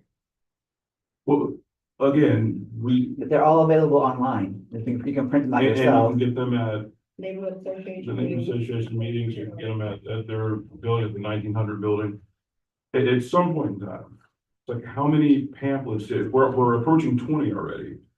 How many more pamphlets do we need to make? And how much more can we do other than, I mean, they're all beautifully printed, they're in color, they're in multiple languages. How many more pamphlets do we need to actually create?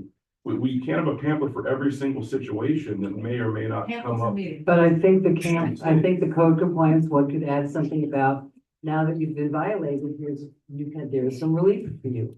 Because that would give I'm hoping we're not violating anybody with our code compliance activities. Otherwise, Yolanda and I had a little talk. If you've been received a notice of violation. I don't, what? I didn't understand that. I'm trying to have some levity at this hour of the night. Oh, no, yeah, Okay. yeah. I get criticized for bringing a little levity into the meetings. So, this way, thank you. Hello. All right, question. How many districts are there? Like code districts? 8. Is there one officer per district? Correct. How many vacancies do you have out of those 8 officers? We have 3 vacancies now. One guy didn't work out, so we have 3 vacancies. Okay, so let's say I apply tomorrow and I get that job and I'm in zone 4. Mhm. And I show up for work. Mhm. Describe my day. So when they arrive at work, there's a inspection sheet on their desk. So any scheduled inspections, they're to address those first. So what they're to do is they have an hour in the morning in the office. So they answer phone calls and emails during that hour. They review their inspection sheet so they can know what properties they need to inspect. And then they go out into the field. They're in the field from around 9 o'clock to 4 o'clock. And at 4 o'clock, they need to be visible in their respective zones. At 4 o'clock, they come back into the office, answer phone calls, emails, process paperwork, or whatever they've done. Okay, I'm assuming they get lunch. Yeah. Okay, now, they have a city car, a city cell phone, and a city computer. Okay. And cameras on the phone. And cameras on the phones. Do those, one or more of those things have GPS? I would assume the phone does. Of course, every phone has GPS. I think that where you're going, this has been an issue that needed to be, and I'm probably the term screwed her up, but anyway, it's like a working environment and that has to be negotiated with the union in order to turn the GPS on. So the And we have not been. workers union? No, the Public Employees Union, it has to be negotiated with them whether or not we can turn that GPS on, because that has been brought up more than once. And we've been unsuccessful in being able to convince the union to agree to have our GPS Is items this turned the off. union that did not refile and it doesn't exist anymore? Or This this is is the this real is the only one union? we have left. Okay, okay, so that makes sense, because my question is, how do you accurately account for where they actually go? But like I tell them every day, in the city of Lake Worth Beach, if you're not doing what you're supposed to do or where you're supposed to be, we have a lot of people in the city who's going to call and let us know what's going on. As a matter of fact, in the past, I had one guy shopping for a place to live in a different zone, 9 o'clock in the morning. A lady called in, gave me his vehicle number and everything, all about him. And that Okay, didn't work out too successfully for him. okay, so they're in the field from 9 to 4. How long do you think it takes them to do their actual assigned inspections? Roughly, From 9 to 4, because we schedule their inspections, like our youth and occupancy, admin person, she scheduled their inspections based on if it's a multi-unit building, she okay, gets. no, I don't care how long it Yes. is. All right, so.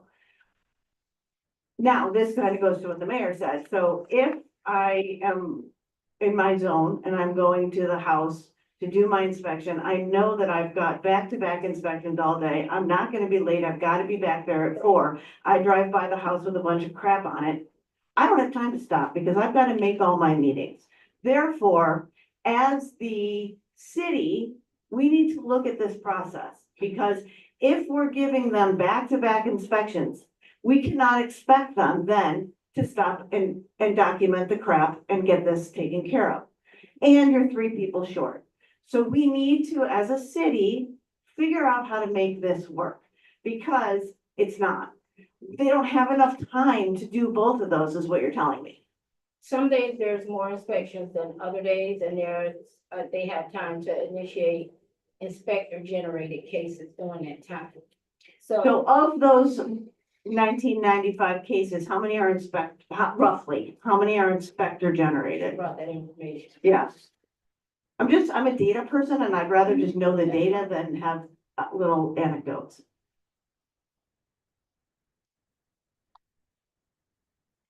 In the past, about 40% of our cases have been generated by the inspector in what we call a proactive case. Okay, so they're driving by, they see the crap and they do something about it. Okay.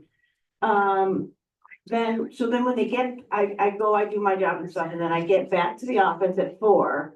I'm not clocking out though, I'm still there, right? Okay, so from 4 to 5, what am I doing? Processing paperwork, so if you initiate cases in the field, you gotta go find your paperwork on the printer, because the printer is used by everybody, so you find your paperwork on the printer, process the paperwork, put all your paperwork together, has to be submitted to the code supervisor for review, and then after it's reviewed, it goes to the admin staff to start the process.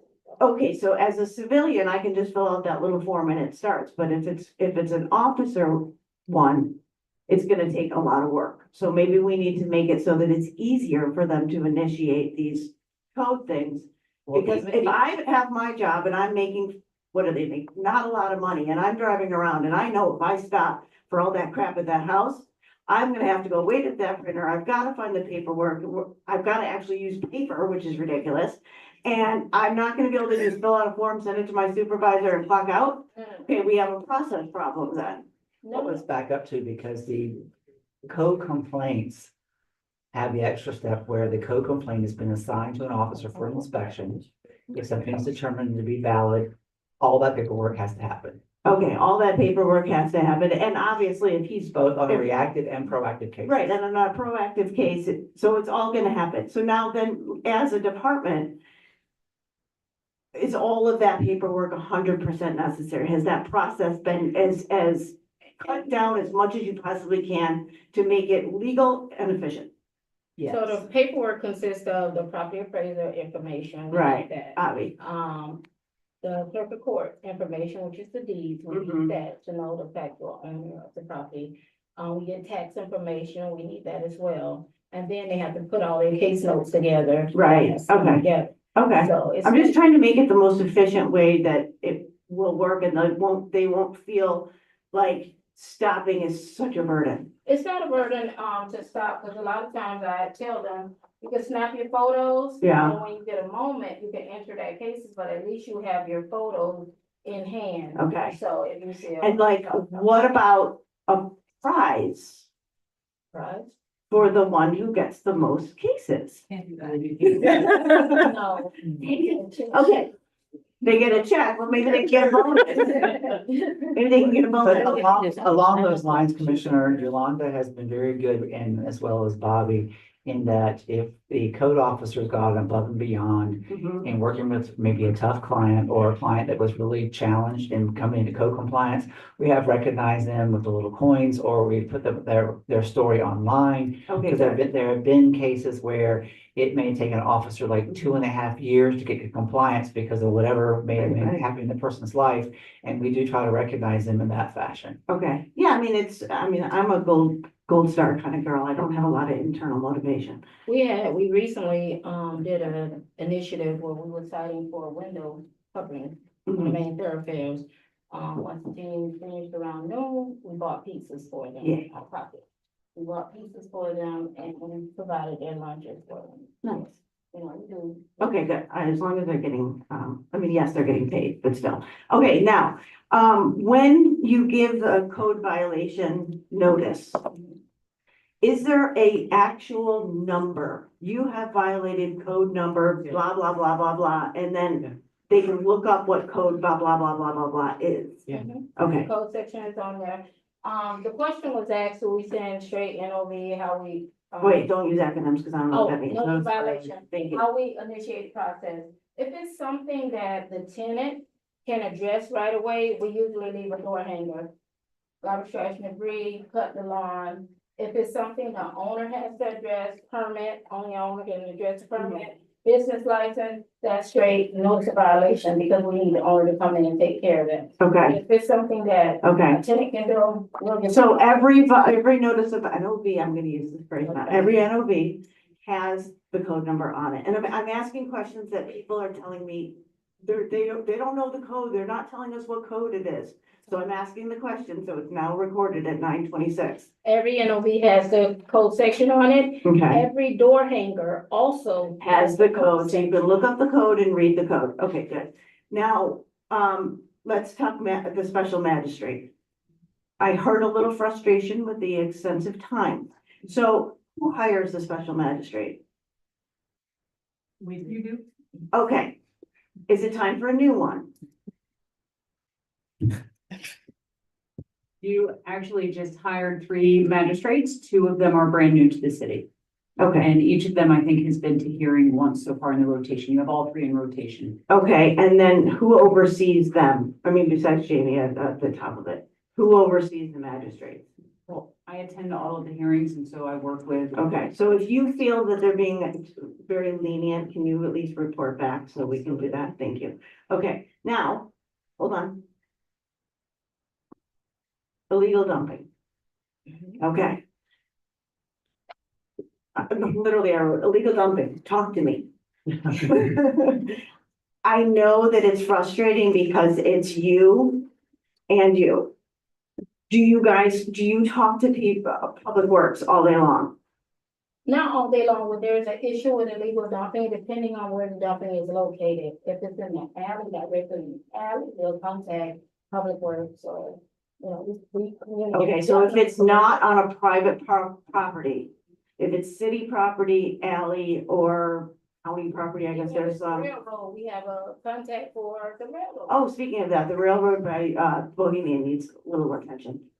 Okay, all right, so the illegal, now then, when a citizen puts in the complaint on here, do they get any feedback, any follow-up, any email that says, thank you for your complaint, we have registered it, it is now code number, blah, blah, blah? Not our code number, but we do send them a follow-up email. Well, if they contact me directly with a code complaint, I send them an email. But not if it goes to the admin staff, they do not get back. So if I just put it on when I upload my pictures, I've done this. So I put it on, I've uploaded my pictures, I've sent it off into cyberspace. Mhm. And I just, if I want to follow up on it, I have to be proactive and go on and look up that address. There's At the no, current time. at the current time, this new stuff, if we paid our 5 million, would that happen? That's one of our goals, is that when you submit something, you get back some kind of receipt and a tickler that, as to what's happening. Yeah, I mean, that would Now, be, keep in mind that each, and this is what drives the expense of the more we customize it and the more specialization we do, that does add to the cost, and that takes them, that, I'm not saying we don't want to do it. I'd love to have it. It does require an extensive amount of more input from all of the staff right, and I'm involved. not asking which you is to do fine. it right now. I'm saying the new software, is that part of it? It can be, yes. Okay, Crystal would like to answer that. I was a Chris Stein. Yeah, well, because, Okay, go ahead. because they don't know this, but admin staff, when they do come in through the website, probably 8 out of 10 times, my staff will reach out to the person that put the complaint in. Okay. If there's a phone number. okay. If there's a phone. If there's an Or email, is there an phone email? number or email, then they'll email them, letting them Thanks, know a you got case has it. been opened, right? Or they'll call them, especially if it's unclear what they're wanting, or if we can't open a case, admin staff reaches out to them. Okay, I can't say it's 100% of the time, but it's as much as we can. okay, and then my last question is, buildings that are businesses without business licenses.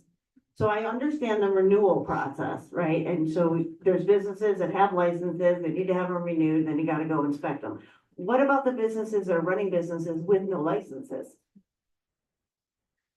Deciding to get a business license, special magistrate give them time, if it goes before special magistrate, if they do not, if they're business license within a reasonable amount of time, but that's it. And now, is that something you cannot shut down a business that is operating without a business license, even if it's No, I dangerous? wish we could. Now, So the, that's now, insane. now the fire department possibly can close the business down that's right, that's operating, that will be a life safety issue. And there are rare instances where the building official can shut down a business. That's more predicated on the structure that they're in is unsafe. Predicate versus the business that's operating is unsafe. It's the building. I don't mean to be blunt, but why would I get a license if I could do it without one? Oh. Not great news. Well, a lot of property owners are not thrilled that they have tenants without business licenses because it's precluding them from getting other tenants in their locations, and you cannot get your utilities turned on if you do not have a business license. Okay, so there is, so we're never taking that away. Remember, we were talking about that, we're not taking that away. Okay, I think I'm done, thank you. Thank you very much. I do all questions at least. Yeah, I mean, this is helpful for us, because we don't get a chance to do this very I often. want to hear the process. Mr. Diaz was saying. Thank you. Kind of shifting gears, I have a question, because you have the professional experience in this, and one of the things that's really frustrating to me is the state law about like requiring the identity, and there's multitude of reasons why. One, I think the mayor kind of suggested, like, if somebody puts our name on there, it can, like, I can understand a resident relatively construing that as an elected official is coming after me, right? So there's a problem with that. And then the main problem that I have is this state has put this burden on us, specifically on you. And the intention, the intention in between the lines was to have a cooling effect on reporting code violations, is what I interpret it as. But I don't think it's really doing that.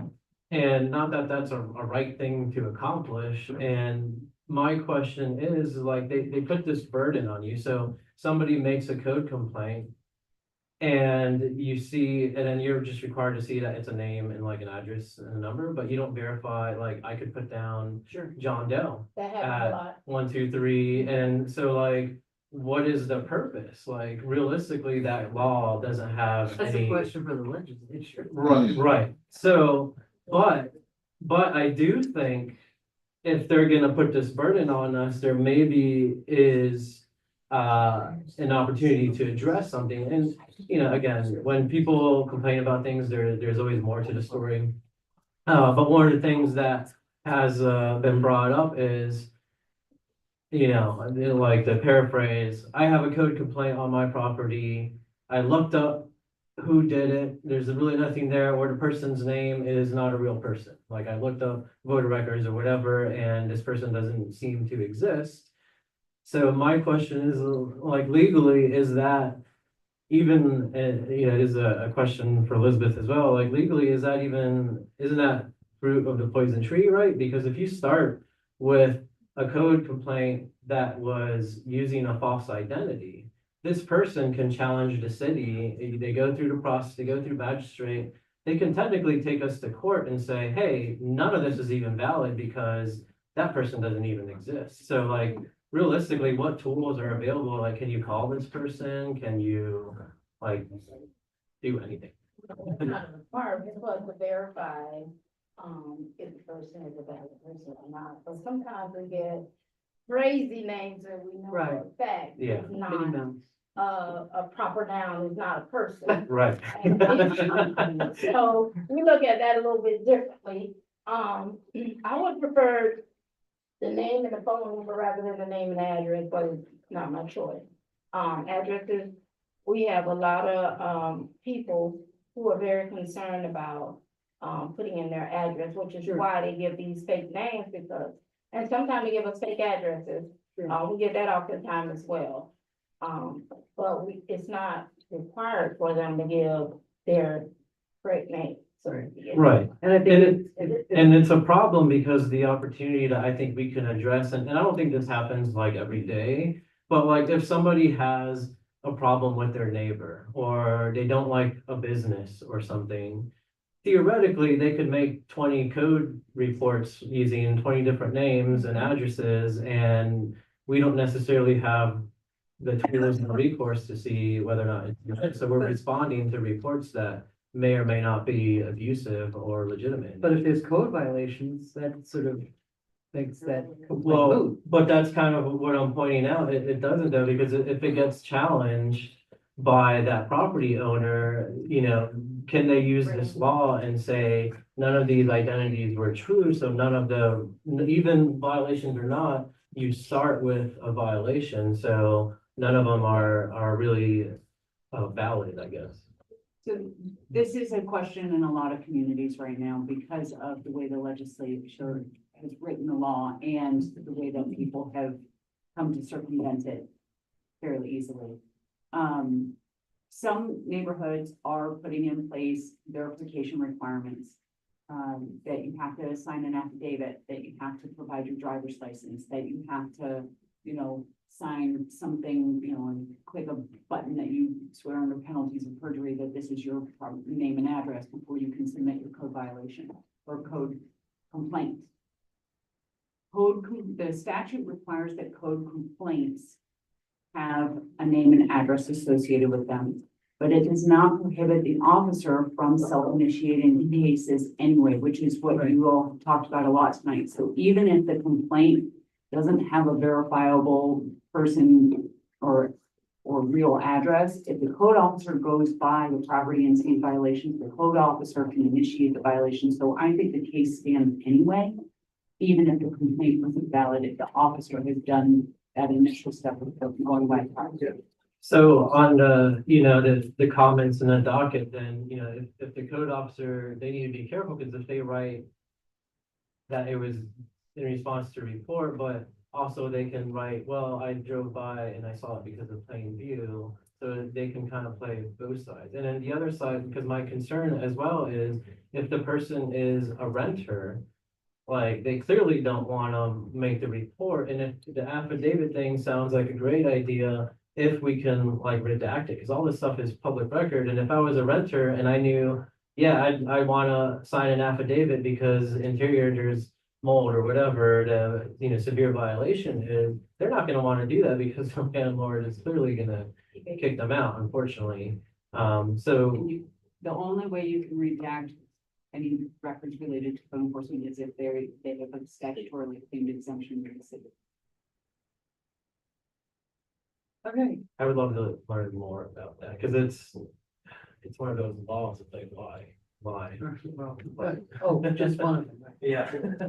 Ms. Malinga was next. Thank you, Madam Mayor. So first, I'm gonna say that everybody else has gotten up here and done a presentation and nobody else has been brutalized, slandered, and this is what happens in the field. Slander? I'm gonna speak my opinion, okay? I sat here and had to bite my tongue because I do not think that it is our jobs as electeds to scold, to reprimand, or to belittle our staff in any way. And I'm gonna start with that, okay? This all goes back onto the people who are the code violators, who are lazy, who don't care, they are the ones that this falls back on, not our city, not our code, and not our staff. People, you have to have a sense of pride in a community. And I don't care if that's picking up the bottle that you missed when you threw it towards the garbage can, or if it's mowing your lawn. Pride has to come from within, and we can't teach pride, right? You can't, no matter what we want to do. We can try to teach pride, we can encourage people to teach pride, and or you know, even when I was a neighborhood president, I told Mimi this earlier, I went door to door physically and passed out in 3 languages the garbage schedule and what to recycle. But when you have turnover in tenants, you can't expect the landlord to do that. So a couple things, and I'm just gonna try to find some suggestions on all this. So yes, Healthier Lake Worth Beach did the presentation. I sat on the steering committee for Healthier Lake Worth Beach for 6 years, and once I was elected, I resigned from that seat because of conflict of interest. Healthier Lake Worth Beach, neighbors helping neighbors, paint your heart out. There's a million resources out there.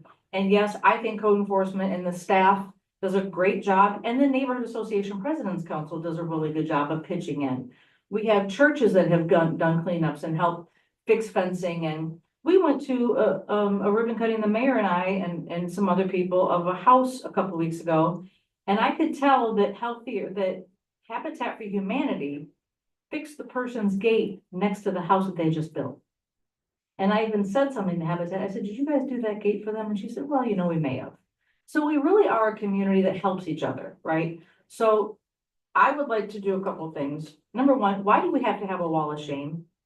Is that a legal thing? I hate that, the damn laws. Okay.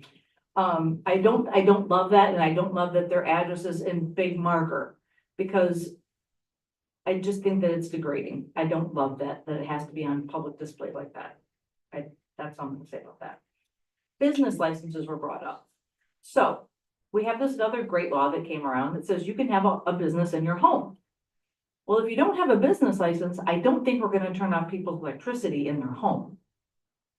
Am I right? Am I wrong? Once utilities are on, we had no way to turn them off unless there's a legal injunction.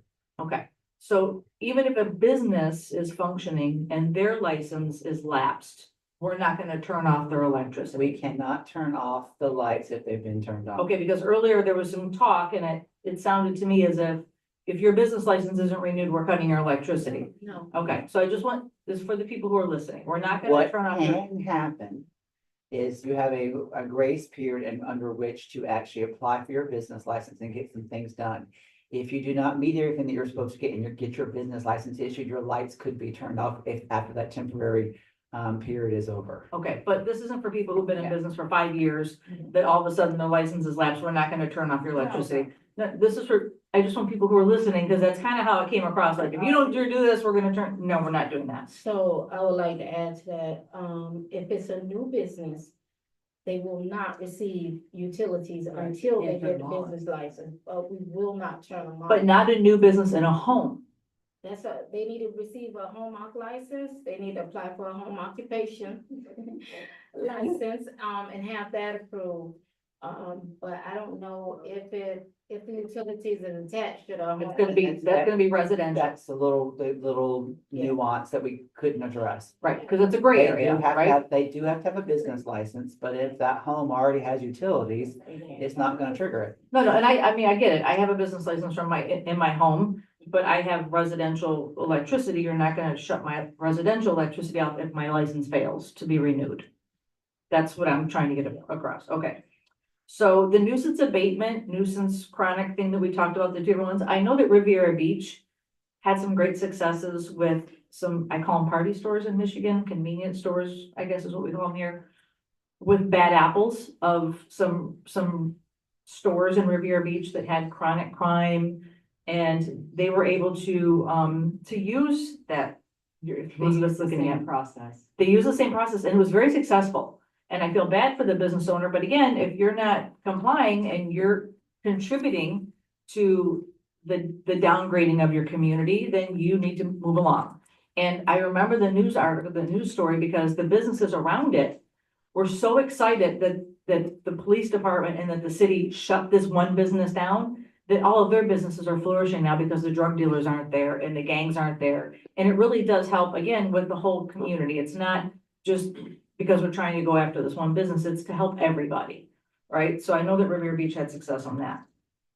So listening to what the people who have talked, except for Mr. McVoy, about, and I get it, it's quality of life issues.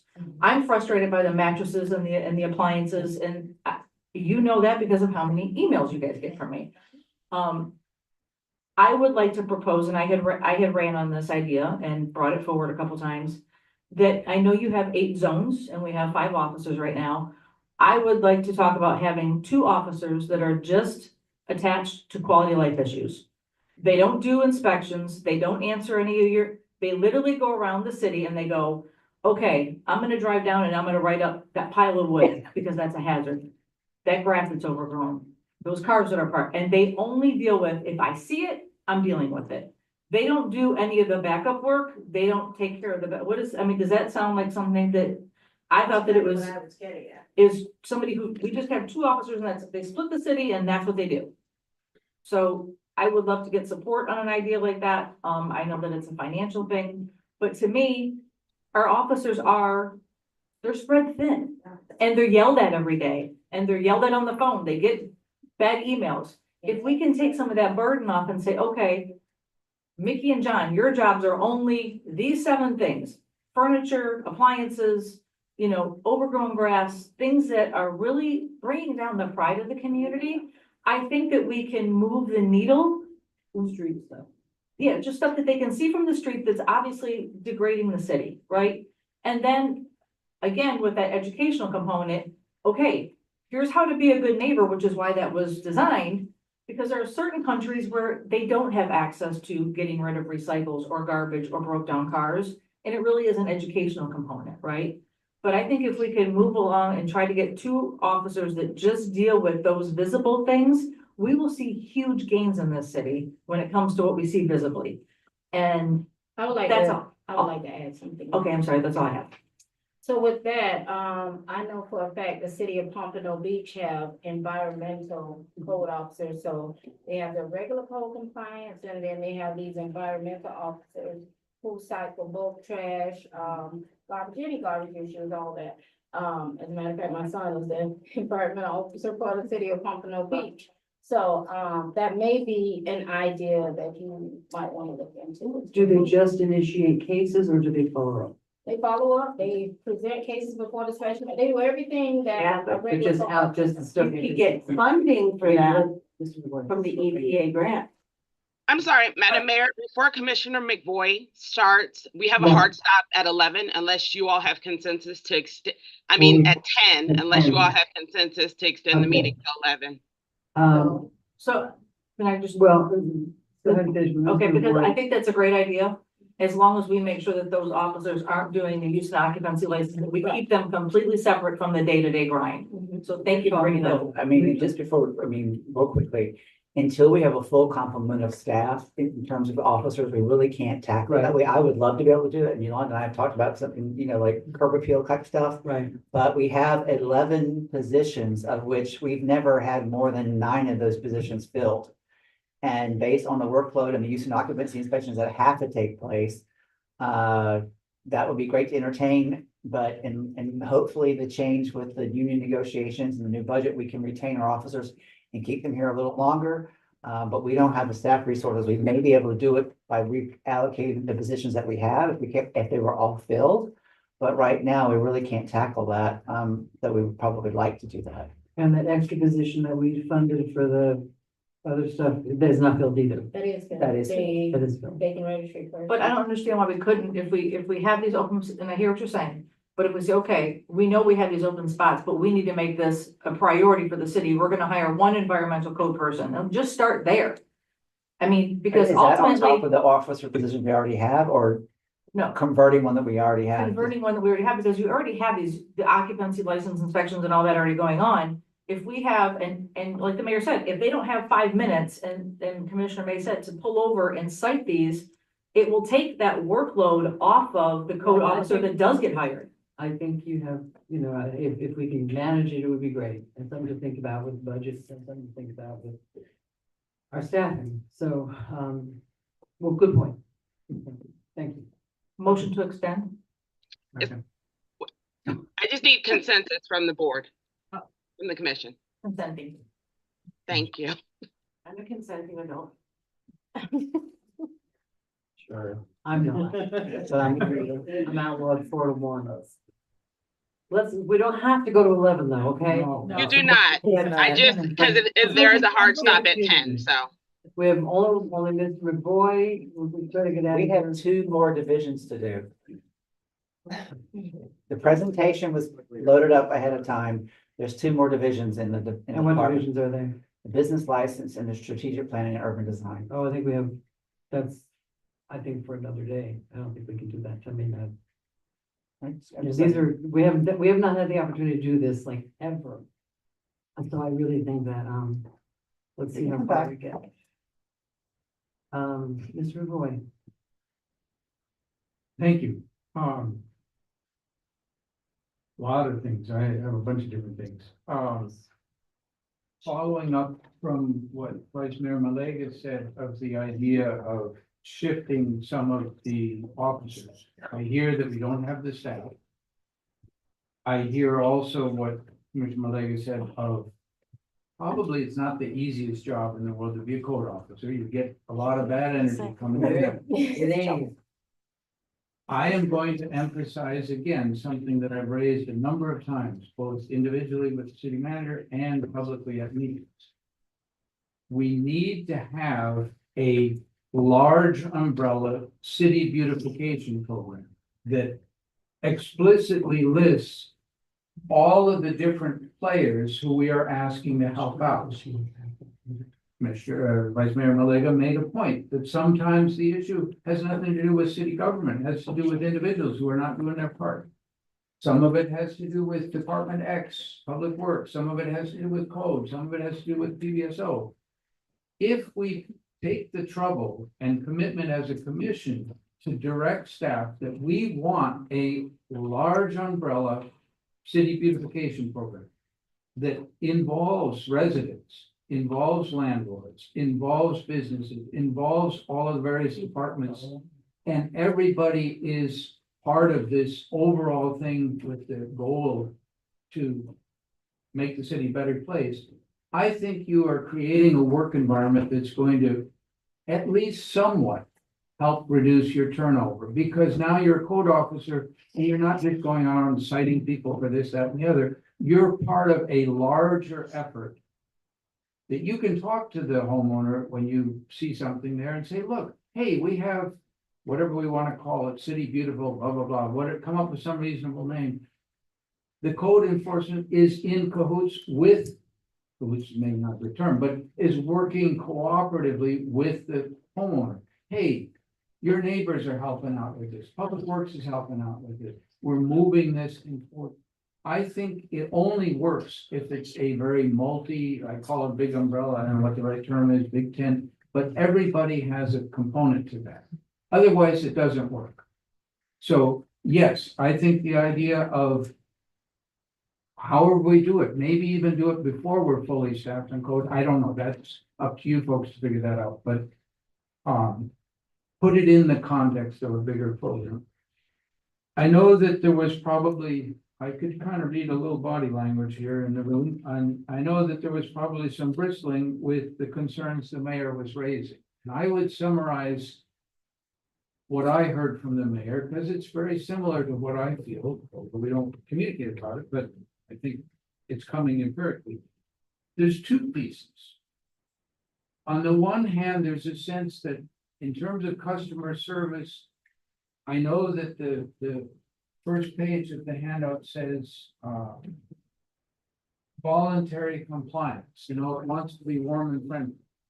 I would say that the perception in the community is bimodal. On the one hand, things feel very aggressive. You get this legal notice that, your house is made to get taken. I think the mayor suggested, okay, we gotta do the legal stuff. We don't have latitude on it. You gotta do that. There's nothing that prevents us.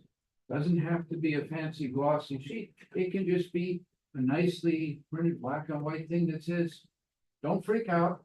Here's help available. Here's how you work through this.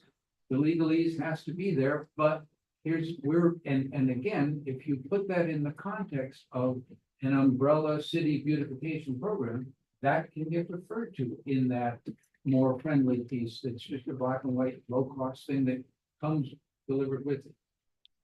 On the one hand, there's a sense that we're not as friendly as, and part of a overall make it this, and I know that, you are not comfortable hearing that. We hear it from the community. And empirically, we're not as friendly as we could be. I think there's room for improvement. Can I respond to that? A lot of times we're hearing mostly from violators, so of course they're going to say that.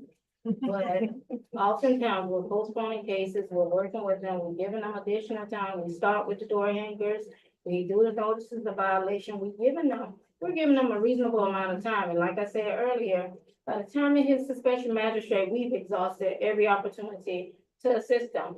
A lot of times they complain about code because what they're hearing is not what they want to hear. But we have to give them the proper information, and everybody has to be on the same playing field of government compliance, so. I would submit, and I think the mayor has submitted, there's room for modification to make that move. Then on the other side of it, as you wander around the city and look at it, you say, this is not city beautiful. If on the one hand, people are unhappy that code is making people unhappy, why don't we at least look a lot better than we do? We don't. I can respond. And so empirically, just looking, not on, philosophies or what should be, we're just looking, we're not where I think we would like to. Again, bring it back to an overall umbrella beautification. So that gives a structure to this and gives some meaning, some motivation to the violators. Hey, dudes, we're trying to make this place better. Here's where you're falling short. And the code enforcement is somebody who's helping them. Let me respond to that one also. I'm We could cite actually a not property looking owner. for a response. I'm looking for a bit of introspection. How can we do this better? But go ahead. And we would cite a property owner, property split quite often here in Lake Worth Beach. We have new property owners. We may get a property cleaned up, and I'll say in next 2 months, even if that time frame, it's back in violation again, and we're citing them all over again. If it flips and get a new owner, we can't cite them as a repeat. We have to cite them as an original case because it's a new owner. I understand. So we have a lot of things going here, like Vice Mayor Maliga says, we can't teach them how to properly take care of their property. It has to be on the inside. They have to have a sense of pride in their property. And then when we cite, you guys get these phone calls. And then we get phone calls about what we're doing wrong, but really it's not us, it's us trying to help them, but you're getting one side of the story. And again, I would, with all due respect for the vice mayor, I would say, yes, it is not easy to teach pride in what the place looks like.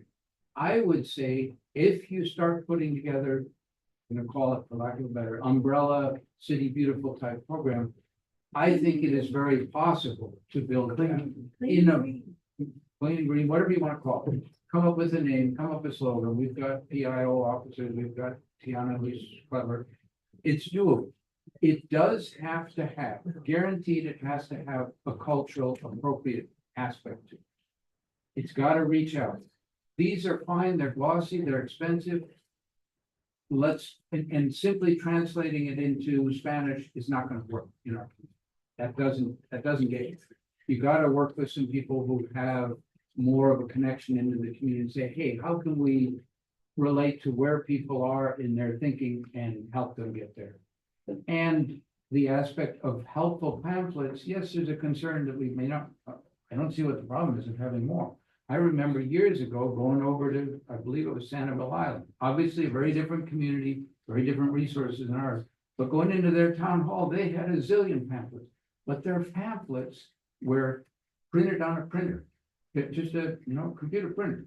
But they had useful information. A lot of it was on native plants. I happened to pick that up but it had useful information. What to do about iguanas, it was helpful. And it doesn't have to be glossy, it doesn't have to be expensive, it doesn't have to be fancy design, but it does have to have useful content. And I think there's room for us to have more information. Frustration, making information available on native plant covers. I remember when I was on the plant tree board, and I don't know how many years ago that was, 6, 8 years, I was pushing for it. Other people were pushing for it, and it got nowhere.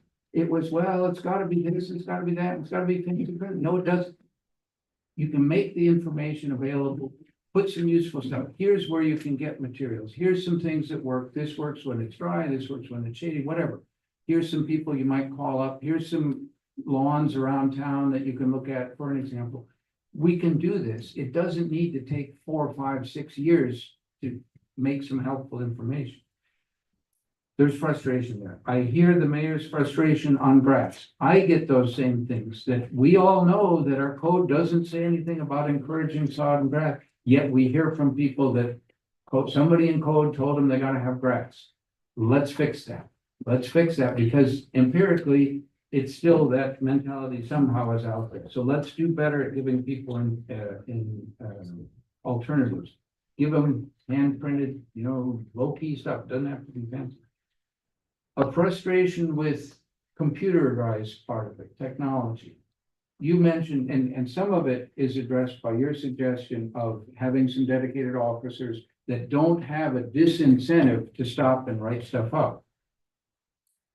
Computer technology at this point we are way behind in using.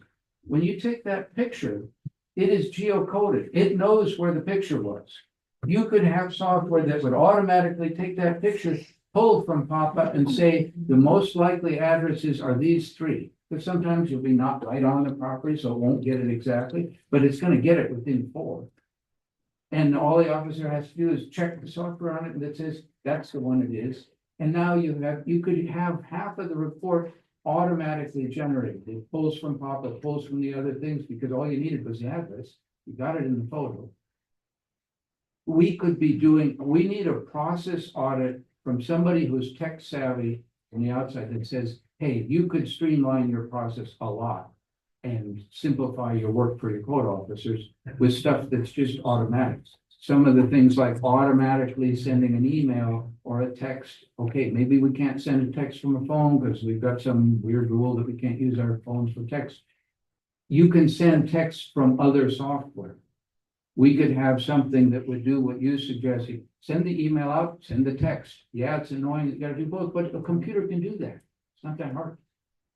And the software to make it happen, let's get a process audit in here that says, hey, where can we remove some of the obstacles? Because clearly at the level of what the city looks like, and I had this discussion with the city manager this afternoon. Our millage rate is one of the highest around. That's not a happy thing for property owners. An obvious thing for a property owner to say, well, if I'm the highest millage rate around from all these cities around here, I probably am getting the best service in the county. We all know that that's not the case. We have a real need as government to do as close as we can with the limited resources. So let's make sure that the software, maybe we don't need to wait till it's EIP or ERP or whatever the overall thing, because that seems to take 5 years, $1 million.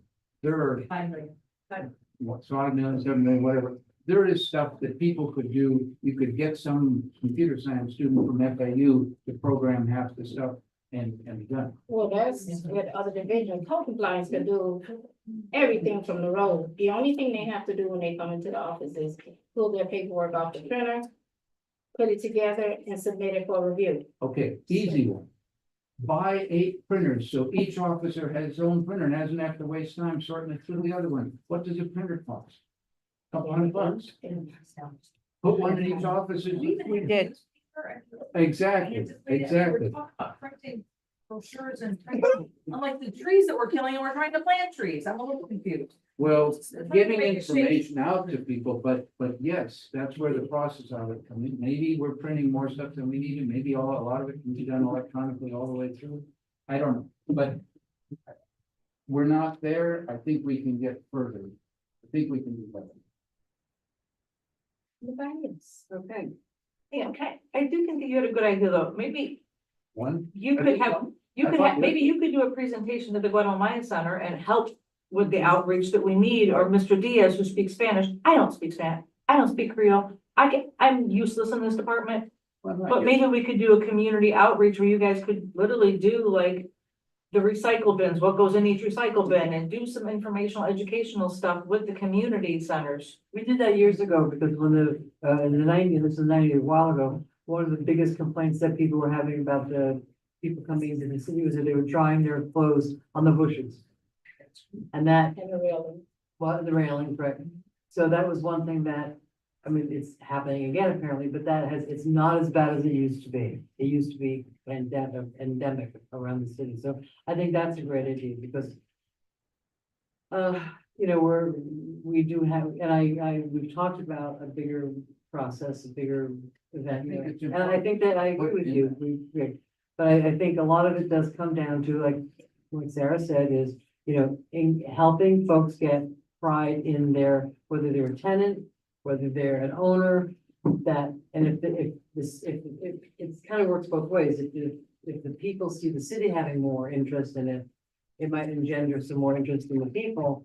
If the city sees the people having a little more interest in it, it might create us some sort of synergy about how that works. So having said that, it's my understanding that I don't see any lights on. And what? Lights on. It's 5, wait. Okay. Right, well, this is obviously a huge, you know, building plan zoning is a big thing, so. And the things that you said, the other 2 things that you had, one was. Business licenses and then the urban design, strategic planning and urban design division. Which is an umbrella for a lot of things that are. Right, and have we nowhere else to came go up but with a here. strategic plan a couple of years ago, I don't know where we're at with it, so I loathed, and actually though, if we do have another workshop about this, because this is really helpful. Just to be able to talk, and if, you know, if we sound critical, it's just, you know, it's frustration, and then we are often the first line, you may not believe this, but a lot of times we're the first line of defense in terms of, you know, we're accessible, everybody's got our phone number. So I would like to propose that and if we do have a second workshop, it's not gonna be till 10 o'clock at night, because it would just be those 2 pieces. If we could schedule, maybe in like October or November, when the budget is done, come back, maybe have some, and go over those 2, and maybe by that time we've come up with some sort of a larger plan and some different ideas. We can do that. I can tell you we're more than likely looking in November. Yeah, well, listen, we've been waiting a long time for this, so I Yeah. think another month or so is not good. Because I really want to, this is so helpful. I really want to do a good job. Yeah, I really did. Thank you to all of And a you. lot of it is just, yes, it's a late night and we really appreciate it. And even though I know I've been critical tonight, but it's really just, I want our city to shine. I want us to be known as Clean and green. clean and green, as Ms. May Clean and seems green. to repeat. Clean and green is our, that's been the, that's been kind of the semi-adopted name of this overall project that we have. So, thank you. I know it's hard out there.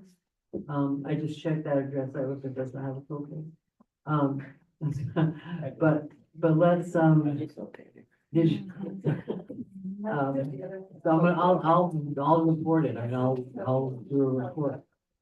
Okay, so I want to thank everybody.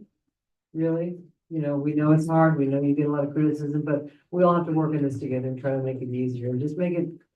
There's a few small things I think we can do just to pump it up a little bit. So having said that, I'm saying thank you to everybody that's here. Take tomorrow off, Just kidding. We're back tomorrow night. Oh, yes, we are. A lot of us are. Motion to adjourn, do I have a second? We don't need a motion. It's a workshop.